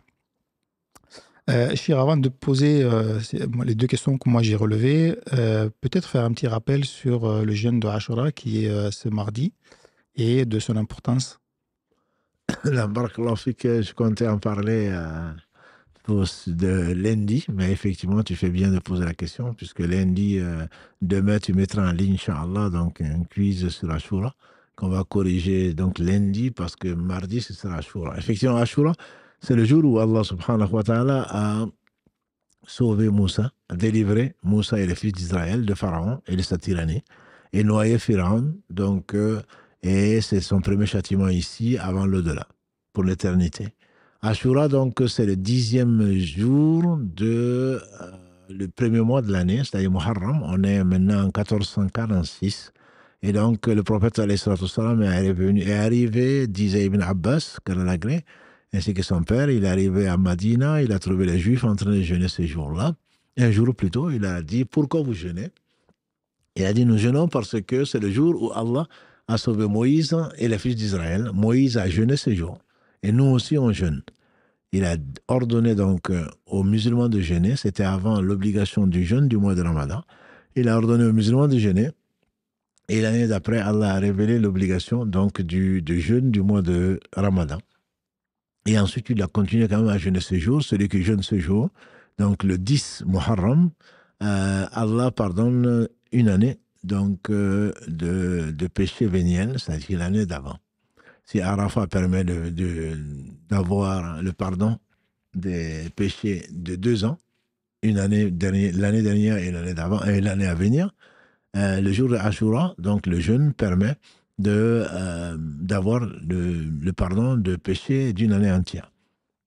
Donc ce jour, c'est Allah a voulu donc que c'est le 10 Muharram et les Juifs également jeûnaient donc l'équivalent.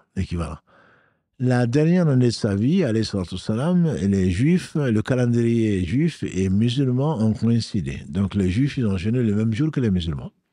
Et il a dit, si Allah me fait vivre l'an prochain, je jeûnerai le 9 et le 10. Et donc, dans une version, le 10 et le 11. Dans une autre version, le 9, le 10 et le 11. Et Allah a voulu donc qu'il soit rappelé avant l'année d'après. Donc celui qui veut suivre cette sunna, lui il a continué à jeûner, ce n'est pas une obligation, lui il a continué à jeûner, donc ce jour de Ashura. Donc celui qui veut suivre son incitation ou sa suggestion de jeûner 9 et 10 pour différencier le culte musulman du culte d'autres que les musulmans, jeûnera donc le 9 et le 10, c'est-à-dire lundi et mardi. Ou alors au moins mardi et mercredi. Et donc, soit le 9 et le 10, ou le 10 et le 11, ou alors le 9, le 10 et le 11, c'est-à-dire lundi, mardi et mercredi. Non seulement ce sera lundi, puisque c'est le jour où nos œuvres, comme jeudi, sont présentées devant Allah, et il aimerait bien que le jeûne en fasse partie. Si la personne, c'est une question que tu n'as pas posée, mais que les sœurs se posent, à des jours de Ramadan dernier à rattraper, peuvent également le faire avec la triple intention de jeûner lundi, parce que c'est un jour où nos œuvres sont présentées devant Allah, de jeûner lundi, parce que c'est le 9 Muharram et que le prophète sallam aurait aimé jeûner le 9 avec le 10, et également de rattraper un des jours ou 2 jours de leur jeûne manqué, soit le 9 et le 10. Ce qui est conseillé, c'est au moins le 9 et le 10. Si on peut faire 9, 10 et 11, c'est-à-dire lundi, mardi et mercredi, c'est encore mieux. Il se trouve que jeudi, c'est l'autre jour où nos œuvres sont présentées devant Allah, donc ce sera le 12. Celui qui peut jeûner donc lundi, mardi, mercredi et jeudi, ce sera tout bénef. Jackpot. Non, mais le jackpot vient après parce que le 13, 14, 15 sont les jours blancs. C'est vrai. Voilà, sont les jours blancs. Et donc, le prophète sallam jeûnait les jours blancs. Celui qui jeûne 3 jours, notamment les jours blancs, par mois, Allah va le compter comme s'il avait jeûné toute l'année. Donc, par conséquent, si on pouvait jeûner du 9 au 13, ce sera vraiment le jackpot. C'est-à-dire de lundi, mardi, mercredi, jeudi, vendredi, samedi et dimanche. Donc, celui qui commence lundi, qui finit dimanche, il aura vraiment beaucoup gagné et qu'Allah nous facilite le jeûne donc de ce jour-là, de ces jours. Amin, barakallahu fik. Une question avant de prendre un premier appel. Alhamdoulilah, tout au long de cette heure de rappel que tu nous as faite, donc tu as insisté sur l'importance de ne rien associer à Allah subhanahu wa ta'ala, de ne pas invoquer les morts parce qu'ils ne peuvent rien pour nous et surtout ils ne nous entendent pas. D'éviter aussi les images d'être animé, donc c'est, je pense, être vivant, c'est ça, c'est d'être vivant. Photos, dessins, bon, statues bien évidemment. Une personne a relevé une question en disant dans Surat al-Kahf, les gens de la caverne, il y a aussi un chien avec eux. Comment on peut expliquer cela? Là, il y a un chien avec eux, le chien n'était pas dans la caverne. Le chien avait, si la personne reprend la sourate, le chien était devant la grotte. Et donc, le prophète a dit que les anges n'entrent pas dans une maison où il y a des chiens et des images. Donc, le chien était comme un chien de garde et donc il était devant. Et ceci explique cela. Donc, le chien n'était pas avec eux, mais ils avaient un chien et on sait on vient de le faire en cours d'ailleurs, on sait que le chien peut être utilisé, ce n'est pas un animal maudit, le chien peut être utilisé pour servir, notamment le chien de garde, le chien de chasse. Et donc également le chien du berger. Et aujourd'hui, on va rajouter le chien qui guide les aveugles ou qui va aller aider en cas de séisme, etc. Donc chaque fois qu'il y a un besoin, il n'y a pas de problème. Mais dire parce qu'il est mignon, tout petit, celui qui garde un chien, le hadith il est authentique, hein, chaque jour, il perd 2 montagnes de bonnes actions, s'il en a. Voilà. Donc sans ces raisons, sans bonnes raisons. Après, bon, je sais que sur Internet, puisque la spéculation est une habitude, des gens d'aujourd'hui sur Internet. Non, non, non, le hadith, il est ceci, le hadith, il est cela. Moi, je ne prendrai pas de risque. Et je crois à ces hadiths et je sais que le prophète ne parlait pas de lui-même. Et ça n'a rien à voir, par contre, avec le fait de maltraiter un chien. Alors, comme je dis souvent, tous les dimanches en tout cas, que une femme est en enfer à cause d'une chatte qu'elle a maltraitée. Donc, il ne faut pas maltraiter un chien, il ne faut pas maltraiter un chat, il ne faut pas maltraiter quoi que ce soit. Donc, ce sont des êtres, ce sont des révélations. Quand le professeur Sallam dit que les chiens noirs, c'est un Satan, il ne le disait pas de lui-même. Ça ne veut pas dire qu'il faut donner les coups de pied à un chien ou les maltraiter. Pas du tout. Celui qui donne à manger, on a vu le cas, je ne sais pas si tu t'en rappelles ou pas, la personne, une prostituée qui rentrera au paradis parce qu'elle a donné à boire à un chien. Voilà. Donc, tout bien que l'on fait, sera récompensé, y compris au chien. Et donc, il n'est pas là une question de maltraiter les chiens ou de maltraiter qui que ce soit. Barakallahu fik, Cheikh. Je te propose de prendre un premier appel. Allô, salam alaikum. Allô, allô. Allô, salam, vous m'entendez? Oui, on vous écoute, Inch'Allah. Comme j'avais une question par rapport au sujet du soir, maman Cheikh, il a parlé des dessins animés. Il a dit que ça pouvait être un acte d'adoration. Je ne sais pas si les dessins animés qu'on met aux enfants, c'était aussi valable. Non, je n'ai pas parlé de dessins animés, j'ai parlé d'être animé. Voilà, peut-être que je me suis mal exprimé. Il s'agit de représentation de personnes animées, enfin de personnes animées de personnes, non, de personnages. Ça peut être d'animaux, ça peut être des hommes, ça peut être autre chose. Dans les dessins animés, on en avait déjà discuté avec Si Mohamed, barakallahu fik, par rapport à ce qui est toléré. L'avis, à ma connaissance, au moins un avis fondé, pour ne pas dire majoritaire, c'est que c'est permis de faire des dessins animés.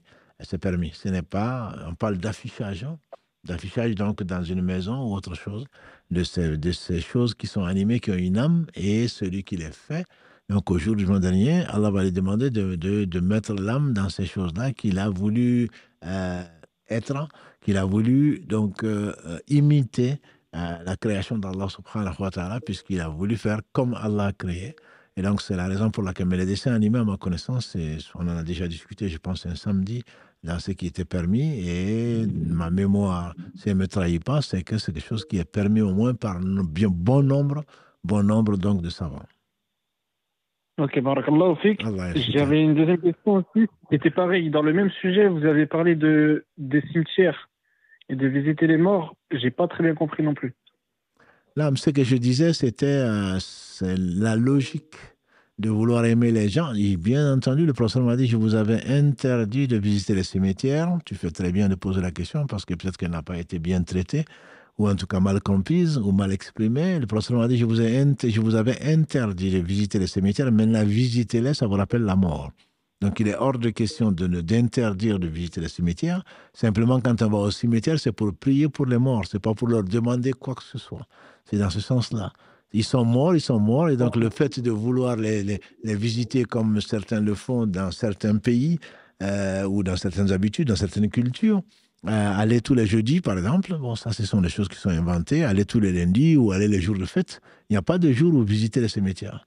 Le prophète sallam l'a fait, et notamment avant de rejoindre son Seigneur, il l'a fait pour les saluer, ceux de Uhud, ceux qui sont dans le cimetière de Uhud, comme ceux qui sont à Baqia. Donc, aller visiter les morts, ça nous rappelle qu'on va finir là. Ça ramène vraiment l'homme à sa place. Ça veut dire qu'on va finir comme ça. Ça veut dire qu'on n'est rien. Ça veut dire qu'on aura des comptes à rendre, etc. Donc, c'est pour nous qu'on va le faire. On va prier pour eux.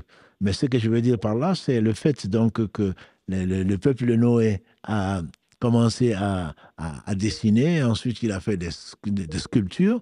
Et là, j'ai fait le parallèle par rapport à nous, on aime bien nos morts, on les vénère, donc on va leur demander quelque chose. C'est que celui qui demande quelque chose à un mort, celui-là, il aura associé donc à Allah subhanahu wa ta'ala. C'est d'où l'extrême gravité d'aller demander quoi que ce soit à un mort. Donc, c'est du polythéisme. Ce que je veux dire par là, c'est que visiter les morts, aller les prier pour eux, et que ça nous rappelle la mort, c'est une très bonne chose. Et d'ailleurs, alhamdulillah, C'est un devoir pour nous de visiter les morts, c'est un devoir de visiter les cimetières plutôt, c'est un devoir de prier pour les gens qui sont décédés, de les accompagner donc dans leur tombe. Tout ça, ça fait partie des 6 devoirs ou des 5 devoirs d'un musulman sur son frère. Et donc, aller visiter les cimetières, c'est une chose qui est plutôt conseillée. Pas de Ok, façon, bon. voilà. Donc, j'espère maintenant, avec ta question, que la chose est un peu plus claire.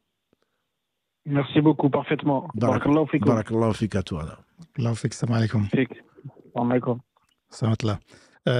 Cher, dans la continuité, forcément, les questions arrivent. Concernant les statues, est-ce qu'une statue sans visage, elle est tolérée? Une statue sans visage, je ne sais pas si c'est une statue, c'est un robot.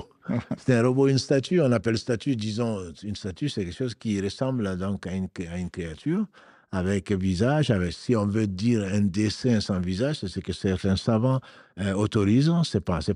Allah n'a pas créé une personnalité sans visage. Donc, au moins, si on le dessine pour une raison, soit pour la prière, pour expliquer la prière ou autre chose, il faut enlever le visage. Et auquel cas, ce n'est pas vraiment, pour moi, ce n'est pas, pour tout le monde d'ailleurs, ce n'est pas représentation. C'est pas une représentation d'être animé, c'est une représentation robotique, c'est une représentation d'explication, à ma connaissance, ceci est permis. Donc on peut le faire parce qu'il y a un besoin, soit pour les enfants, soit pour autre chose, soit pour expliquer des choses, ça c'est possible. Le problème, c'est éducatif. Voilà, c'est éducatif, c'est le fait, quand on parle de représentation, c'est plutôt de représentation d'être animé en voulant imiter, comme dit le hadith, en voulant imiter donc la création d'Allah. C'est ce qui est interdit dans l'islam. C'est comme donc pour les photos de quelqu'un qui est respecté, quelqu'un qui prend une photo de toi, chérie, qui l'a grandi en poster, qui l'accroche sur le mur, c'est pas autorisé. À ma connaissance, personne ne fera ça. Personne ne fera ça parce que je ne suis pas, alhamdoulilah. Mais c'est surtout l'histoire de, bon, on a beau nous expliquer que c'est parce qu'on aime la personne. Quand on aime une personne, on souhaite du bien pour la personne, on prie pour la personne, mais la personne en tant que telle ne représente pas autre qu'une créature d'Allah subhanahu wa ta'ala à qui on veut du bien. Et si on veut ressembler à la personne, on doit prendre les vertus de la personne et essayer de l'imiter, mais il y a bien mieux. Les gens qu'on doit imiter, qu'on n'a pas en photo, heureusement, que sont les prophètes, que sont les gens véridiques, que sont les gens qui font de bien. Donc, on doit les aimer, effectivement, imiter ce qu'ils font, et plutôt que de les avoir dans la poche ou une photo que l'on pourrait sortir quand on est triste ou je ne sais quoi d'autre. Donc, vraiment, c'est l'esprit. C'est un esprit d'amour qui est basé vraiment sur ce que la personne porte et pas ce que la personne elle est. Donc on est presque pratiquement à la limite de l'adoration, quoi, en fait, et forcément de l'association des États. Justement, si l'histoire de Noah, alayhi salam, si je l'ai choisi aujourd'hui, c'est justement pour dire que de fil en aiguille, Satan ne va pas venir dire adore ton père ou adore ton grand-mère ou c'est sinon. Satan va dire non, mais c'est quelqu'un qui était bien quand même. Tu te souviens, au moins tu vas penser à elle, tu vas prier souvent pour elle. On n'a pas, je plains celui qui ne pense à ses pères et mères, aux gens qu'il aime que quand il voit les photos. Non, ça c'est pas du tout ça. On doit les avoir dans le cœur, on doit les aimer, on doit prier pour eux. Avec ou sans représentation. Si on ne se souvient de quelqu'un que parce que on reçoit un SMS ou parce que on a sa photo, je plains la personne. Donc, il faut vraiment penser aux gens qui nous ont précédés et tout ce qu'on leur doit et après Dieu, donc et prier pour eux. C'est eux qui ont besoin de nous pour l'instant et nous on aura besoin des vivants une fois qu'on sera mort. Voilà, que fixe pour ce rappel. Un autre appel, Karim? Oui. Allô, salam alaikum. Salam alaikum. Wa alaikum salam. Juste avant de poser votre question, si vous pouvez baisser le son du support avec lequel vous suivez le live, parce qu'on entend, il y a de l'écho. Ça y est, je viens de le baisser. Voilà, barakallah, fait qu'on vous écoute, Inch'Allah. Allô? Oui. Oui, on vous écoute. D'accord, salam alaikum. Wa alaikum salam. Du coup, vous avez cité tout à l'heure donc, le conseil de l'imam à 3 personnes différentes, qui étaient donc le repentir et le retour à Allah. Ouais. Et moi, j'avais une question par rapport à ça. C'était de savoir comment se repentir des injustices commises envers les gens si on ne peut pas réparer. Car par exemple, on ne peut pas retrouver la personne, ou on a oublié certaines injustices. Et est-ce que, du coup, dans ce cas-là, donner de l'argent et le faire en faveur de ces personnes, ça peut réparer? Et si oui, à quelle œuvre on peut le donner? Et sinon, quel autre moyen on peut utiliser pour se repentir? Alhamdulillah, c'est une très bonne question. C'est une question d'actualité. Je dirais que là, quand l'imam Hassan al-Basri, quand il fasse miséricorde, parlait de demander pardon à Allah et de devenir repentant, moi, je le comprends comme étant le fait de demander pardon à Allah pour les péchés qui y a entre Allah et nous. Comme on dit, si Allah s'en prenait à qui que ce soit, pour ce qu'il a fait, il n'aurait pas laissé sur la terre un seul être vivant. C'est-à-dire que l'oublier Allah, c'est un grand péché. Et Allah dit de ne pas l'oublier, sinon il va nous laisser à nous-mêmes. Et donc, chaque fois que je me rappelle Allah, j'espère lui demander pardon, de l'avoir oublié, lui qui est la source de tout bien. Donc, c'est dans cet esprit-là. Après, ta question reste quand même une question valable. Et pour qu'Allah pardonne les injustices faites à autre que lui, il faudrait qu'on repare les injustices. Donc, demander pardon à Allah, c'est avant tout, comme disent les savants, le repentir, c'est au moins 3 choses, c'est arrêter le péché, regretter, décider de ne plus jamais le refaire. Et si ça concerne quelqu'un d'autre que Allah, il faut alors à ce moment réparer. Effectivement, c'est à ça que fait allusion ta question. Réparer, c'est si on peut. Effectivement, si on ne se souvient plus où on a fait, où on a médit, entre autres, les 3 écoles sur 4, les savants de 3 écoles sur 4 juridiques disent qu'il faut quand même voir la personne et lui demander pardon, si on ne peut plus la voir. Si c'est quelque chose de matériel, effectivement, même si la personne est décédée, il faut réparer. Il faut le donner à ses héritiers. Si on ne connaît pas ses héritiers, on prend ce qu'on lui doit parce qu'on a volé, parce que je ne sais quoi d'autre, on le donne à des démunis qui, donc, en espérant, l'intention, c'est qu'Allah le compte comme si eux, ils avaient dépensé. Voilà, donc ce n'est pas tout en demandant pardon à Allah. Ça, c'est des choses matérielles. Mais si c'est des choses qui touchent à l'honneur, les savants de 3 écoles sur 4 du sunnisme disent qu'il faut aller voir la personne en disant « excuse-moi, je me dis sur toi », etc.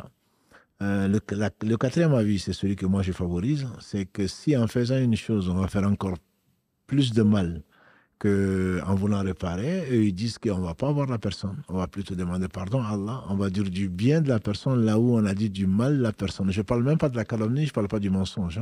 Je parle de la médisance. Nous, on pense souvent que c'est permis parce qu'on dit la vérité. Alors que non, ça c'est de la médisance. Comme l'a dit le professeur Sallam, la médisance, c'est dire de ton frère en son absence ce qu'il n'aimerait pas entendre. On a dit, et si ce que je dis de mon frère est vrai? Il dit justement, si ce que tu dis de ton frère est vrai, c'est bien ça la médisance. Si c'est faux, c'est de la calomnie. Donc si on mange la chair de nos frères, de nos pères, surtout de nos belles-mères, et on parle du mal des gens, c'est quelque chose d'extrêmement grave. Allah l'a comparé, verset 12 de la sourate 49, au fait de manger la chair de son frère mort. Donc c'est quelque chose d'extrêmement grave.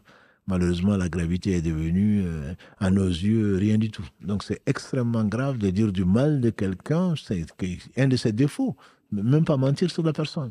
Donc, si c'est le cas, certains savants, Ibn Taymiyyah ou d'autres, ses élèves ou d'autres, disent qu'il faut plutôt dire du bien de la personne et dépenser peut-être pour elle, faire des invocations pour elle, pour que demain, si la personne vient revendiquer son honneur, parce qu'on l'a sali, etc., que Allah prenne de ça plutôt qu'il prenne de nos bonnes actions.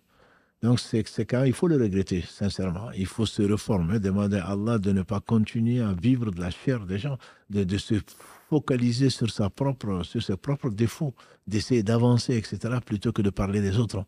Parler des autres, ça n'a jamais été un bon signe, quoi. Non seulement on est ridicule, et on fait dire à Jésus, alayhi salam, regarde la poutre qui est dans ton œil, plutôt que de regarder la paille qui est dans l'œil de ton voisin. Nous, on voit que ce qui ne va pas chez l'autre. Alors qu'en s'exprimant déjà sur l'autre, tout de suite, ça trahit notre mauvais fond.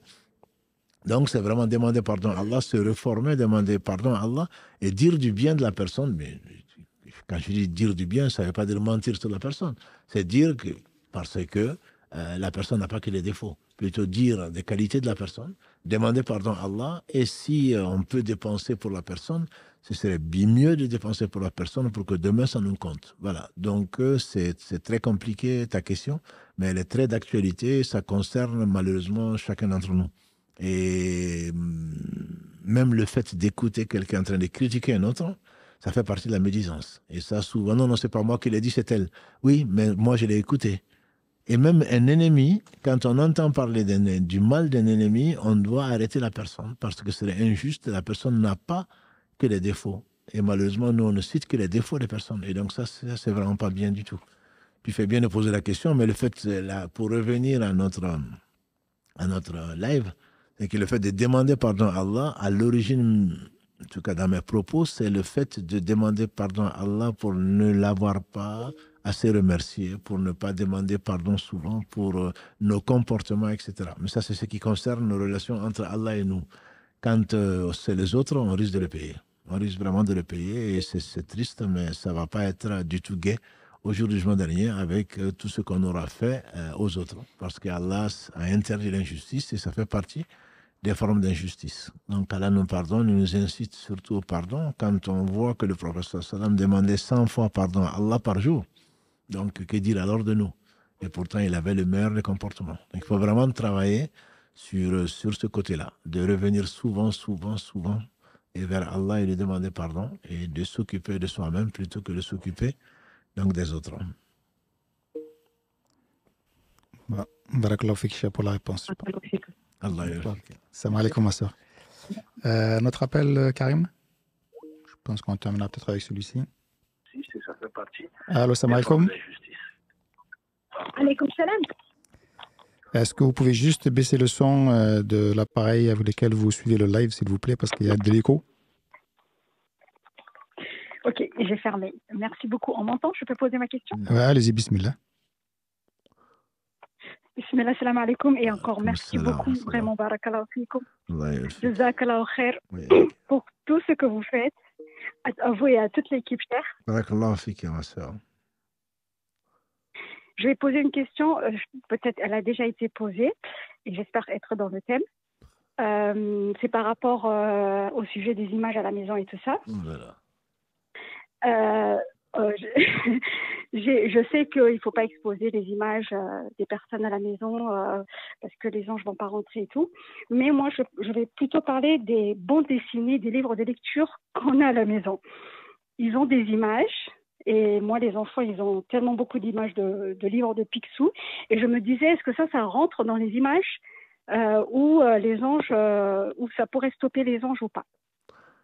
Encore une fois, je pense que tu as raison d'y penser. Et malheureusement, je pense que le réflexe, c'est, comme j'ai dit à mes frères, moi, je ne suis pas de l'école, c'était interdit. Si on dit que c'est interdit, je pense que dans l'islam, tout est permis sauf ce qui est interdit. Et donc, si on dit que c'est interdit, il faudrait amener aux enfants, et à nous-mêmes, surtout aux enfants, des alternatives. Donc, moi, je ne suis pas du tout de l'école, tout est Picsou et tout le reste, tout est interdit. Simplement, les laisser exposer comme ça, j'éviterai. Après, qui sont dans les livres, que c'est ludique, comme le disait Mohamed Adda, que c'est fait pour enseigner, etc. Moi, je ne vois pas de mal dedans, simplement les laisser ouverts, etc. Je crains que ça réponde, que ça chasse plutôt les anges.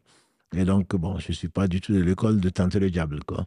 Voilà, le diable nous pousse à ceci. On veut éduquer les enfants, mais si on les éduque sur la non-éducation ou le non-respect de vérité, parce qu'on les considère comme des vérités, en ne condamnant personne, en ne jugeant personne. Chacun choisit son mode de vie, mais pour nous, c'est des vérités. Donc, on ne peut pas éduquer les enfants sur du faux. Si nous sommes convaincus que les anges ne rentrent pas avec ceci et cela, si ce sont des dessins qui ne ressemblent pas, je veux dire, aux êtres humains ou aux êtres animés, moi, je ne vois pas le mal de l'avis que j'ai vu des savants. Après, bon, bien sûr, il y a des savants qui interdisent. Il y a des savants qui interdisent tout et qui disent même les photos, c'est interdit. Ce n'est pas mon école. Mais il y a des savants qui disent que c'est interdit à cause justement de ce hadith et de l'interprétation de ces hadiths-là.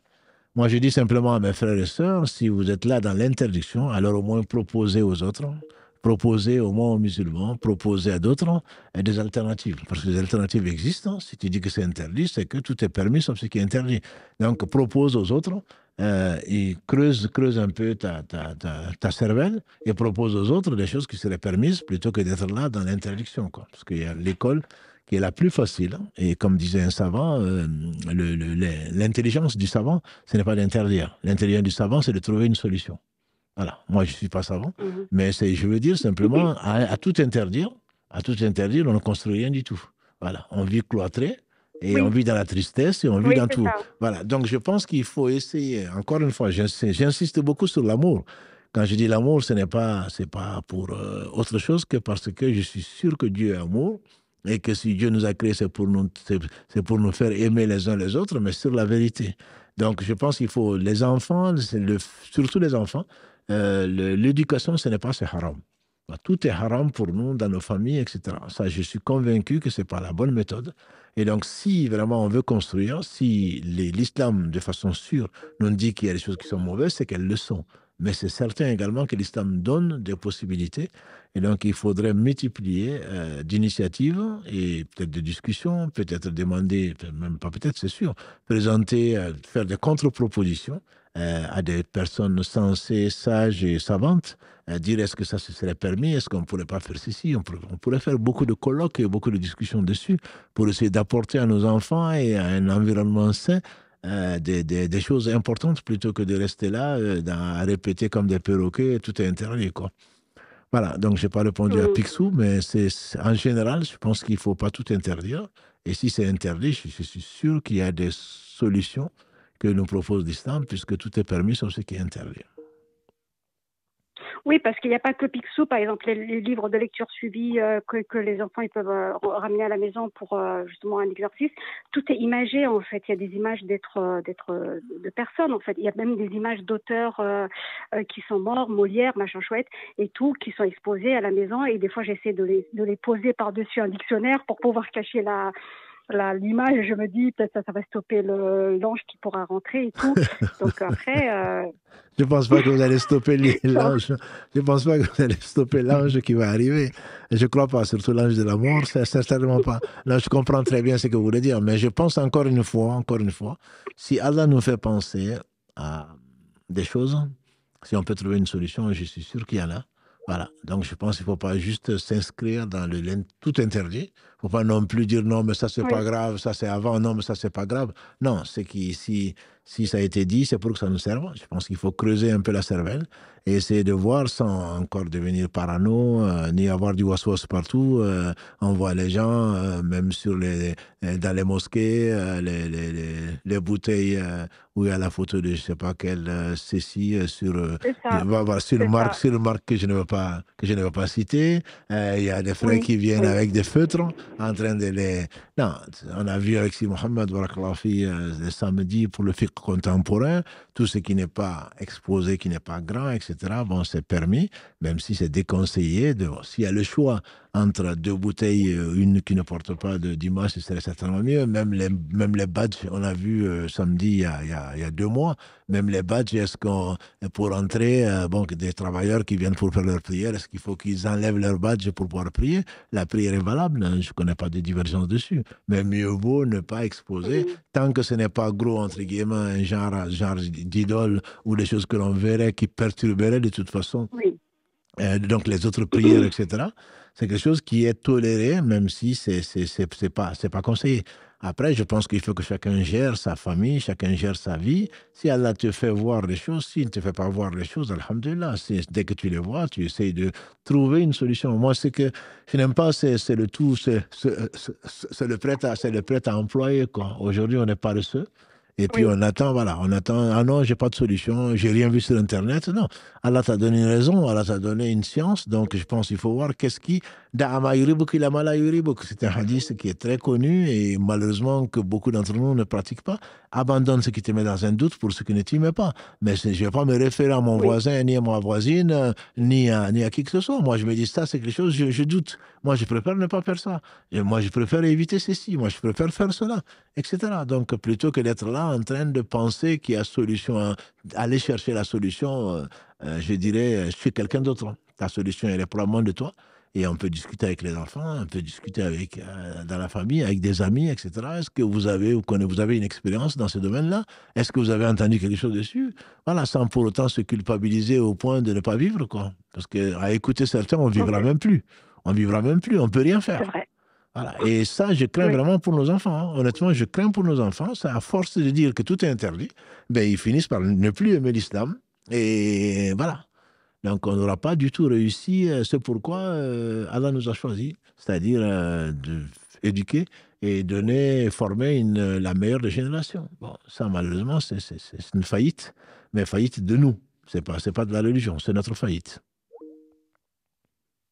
Barakallahu fik. Allah Merci beaucoup. avec plaisir. Jazakallah khair. Barakallahu fik. Barakallahu fik, Cheikh. Barakallahu fik, ma soeur, pour la Alayki salam wa rahmatullah. Barakallahu fik, Cheikh, pour toutes ces réponses et tout cet enseignement. Alhamdoulilah, il est 21h, je pense qu'on va parler au-delà. On va se préparer pour le Maghreb, Inch'Allah. Donc, je te laisse, avant de te laisser terminer, juste un petit rappel, parce que j'ai vu une question passer, effectivement, juste pour dire que alors, le live n'est pas reposté de suite après sur Instagram ou sur Facebook ou sur YouTube, mais il sera reposté le lundi ou mardi. Donc, c'est pour ceux qui n'ont pas pu suivre le début, notamment puisque la question a été posée, vous pouvez retrouver le replay le mardi, à partir de mardi sur YouTube, Inch'Allah, et sur Facebook. Demain. Ah, demain, pardon, Karim, il est plus rapide que moi, donc dès demain, vous le retrouverez, Inch'Allah.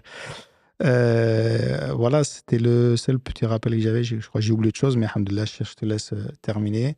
Et on se retrouve, nous, samedi prochain, mais le lundi, déjà le live de lundi, Inch'Allah. Non, barakallahu fik, Mohamed. Donc, Mohamed va vous mettre le quiz. Si vous ne le voyez pas, c'est de sa faute. Pour une fois, c'est pas Karim.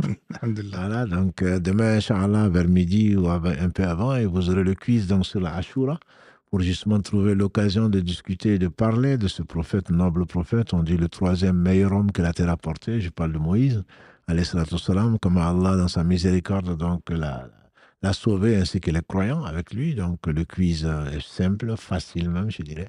C'est 10 questions. Et donc, le quiz sera mis demain, Inch'Allah, en ligne pour être corrigé, entre guillemets, commenté en tout cas, lundi à partir de 19h pour la petite première demi-heure. Et ensuite, donc, on prendra vos questions avec plaisir. Et si ce sont des questions utiles, soit vous arrivez, grâce à Allah, vous avez la chance de passer, comme ceux qui ont pu poser la question aujourd'hui. Sinon, vous écrivez, vous laissez vos questions. S'il vous plaît, n'attendez pas la dernière minute. Karim est très courageux, mais très occupé. Et donc, si vous pouvez poser les questions qui vous intéressent avant, je dirais avant lundi midi au plus tard. Parce qu'on a déjà beaucoup de questions écrites qu'on n'a pas pu poser, qu'on n'a pas pu traiter plus tôt la semaine dernière. Donc, on commencera par celle-là, alhamdoulilah, que les personnes ne se découragent pas. On commencera par celle-là. Et ensuite, si vos questions viennent à 17h ou à 19h, c'est sûr qu'on ne pourra pas les répondre le jour même. Voilà, notre prochain rendez-vous, donc, ce sera lundi, Inch'Allah, à 19h. Qu'Allah subhanahu wa ta'ala bénisse votre temps et n'oubliez pas, alhamdoulilah, de prier abondamment sur Mohammed, sa compagnie, ses compagnons, sa famille. Et ne nous oubliez pas dans vos invocations, notamment que Allah nous accorde le paradis sans nous demander des comptes, comme Allah l'a accordé à Okasha et à 70 000 autres. Subhanakallahu wa bihamdika, ashhadu an la ilaha illa anta astaghfiruka wa atubu ilayk. Subhana rabbika rabbil izzati amma yasifun wa salamun ala al-mursalin walhamdulillahi rabbil alamin wa assalamu alaykum wa rahmatullahi wa barakatuh.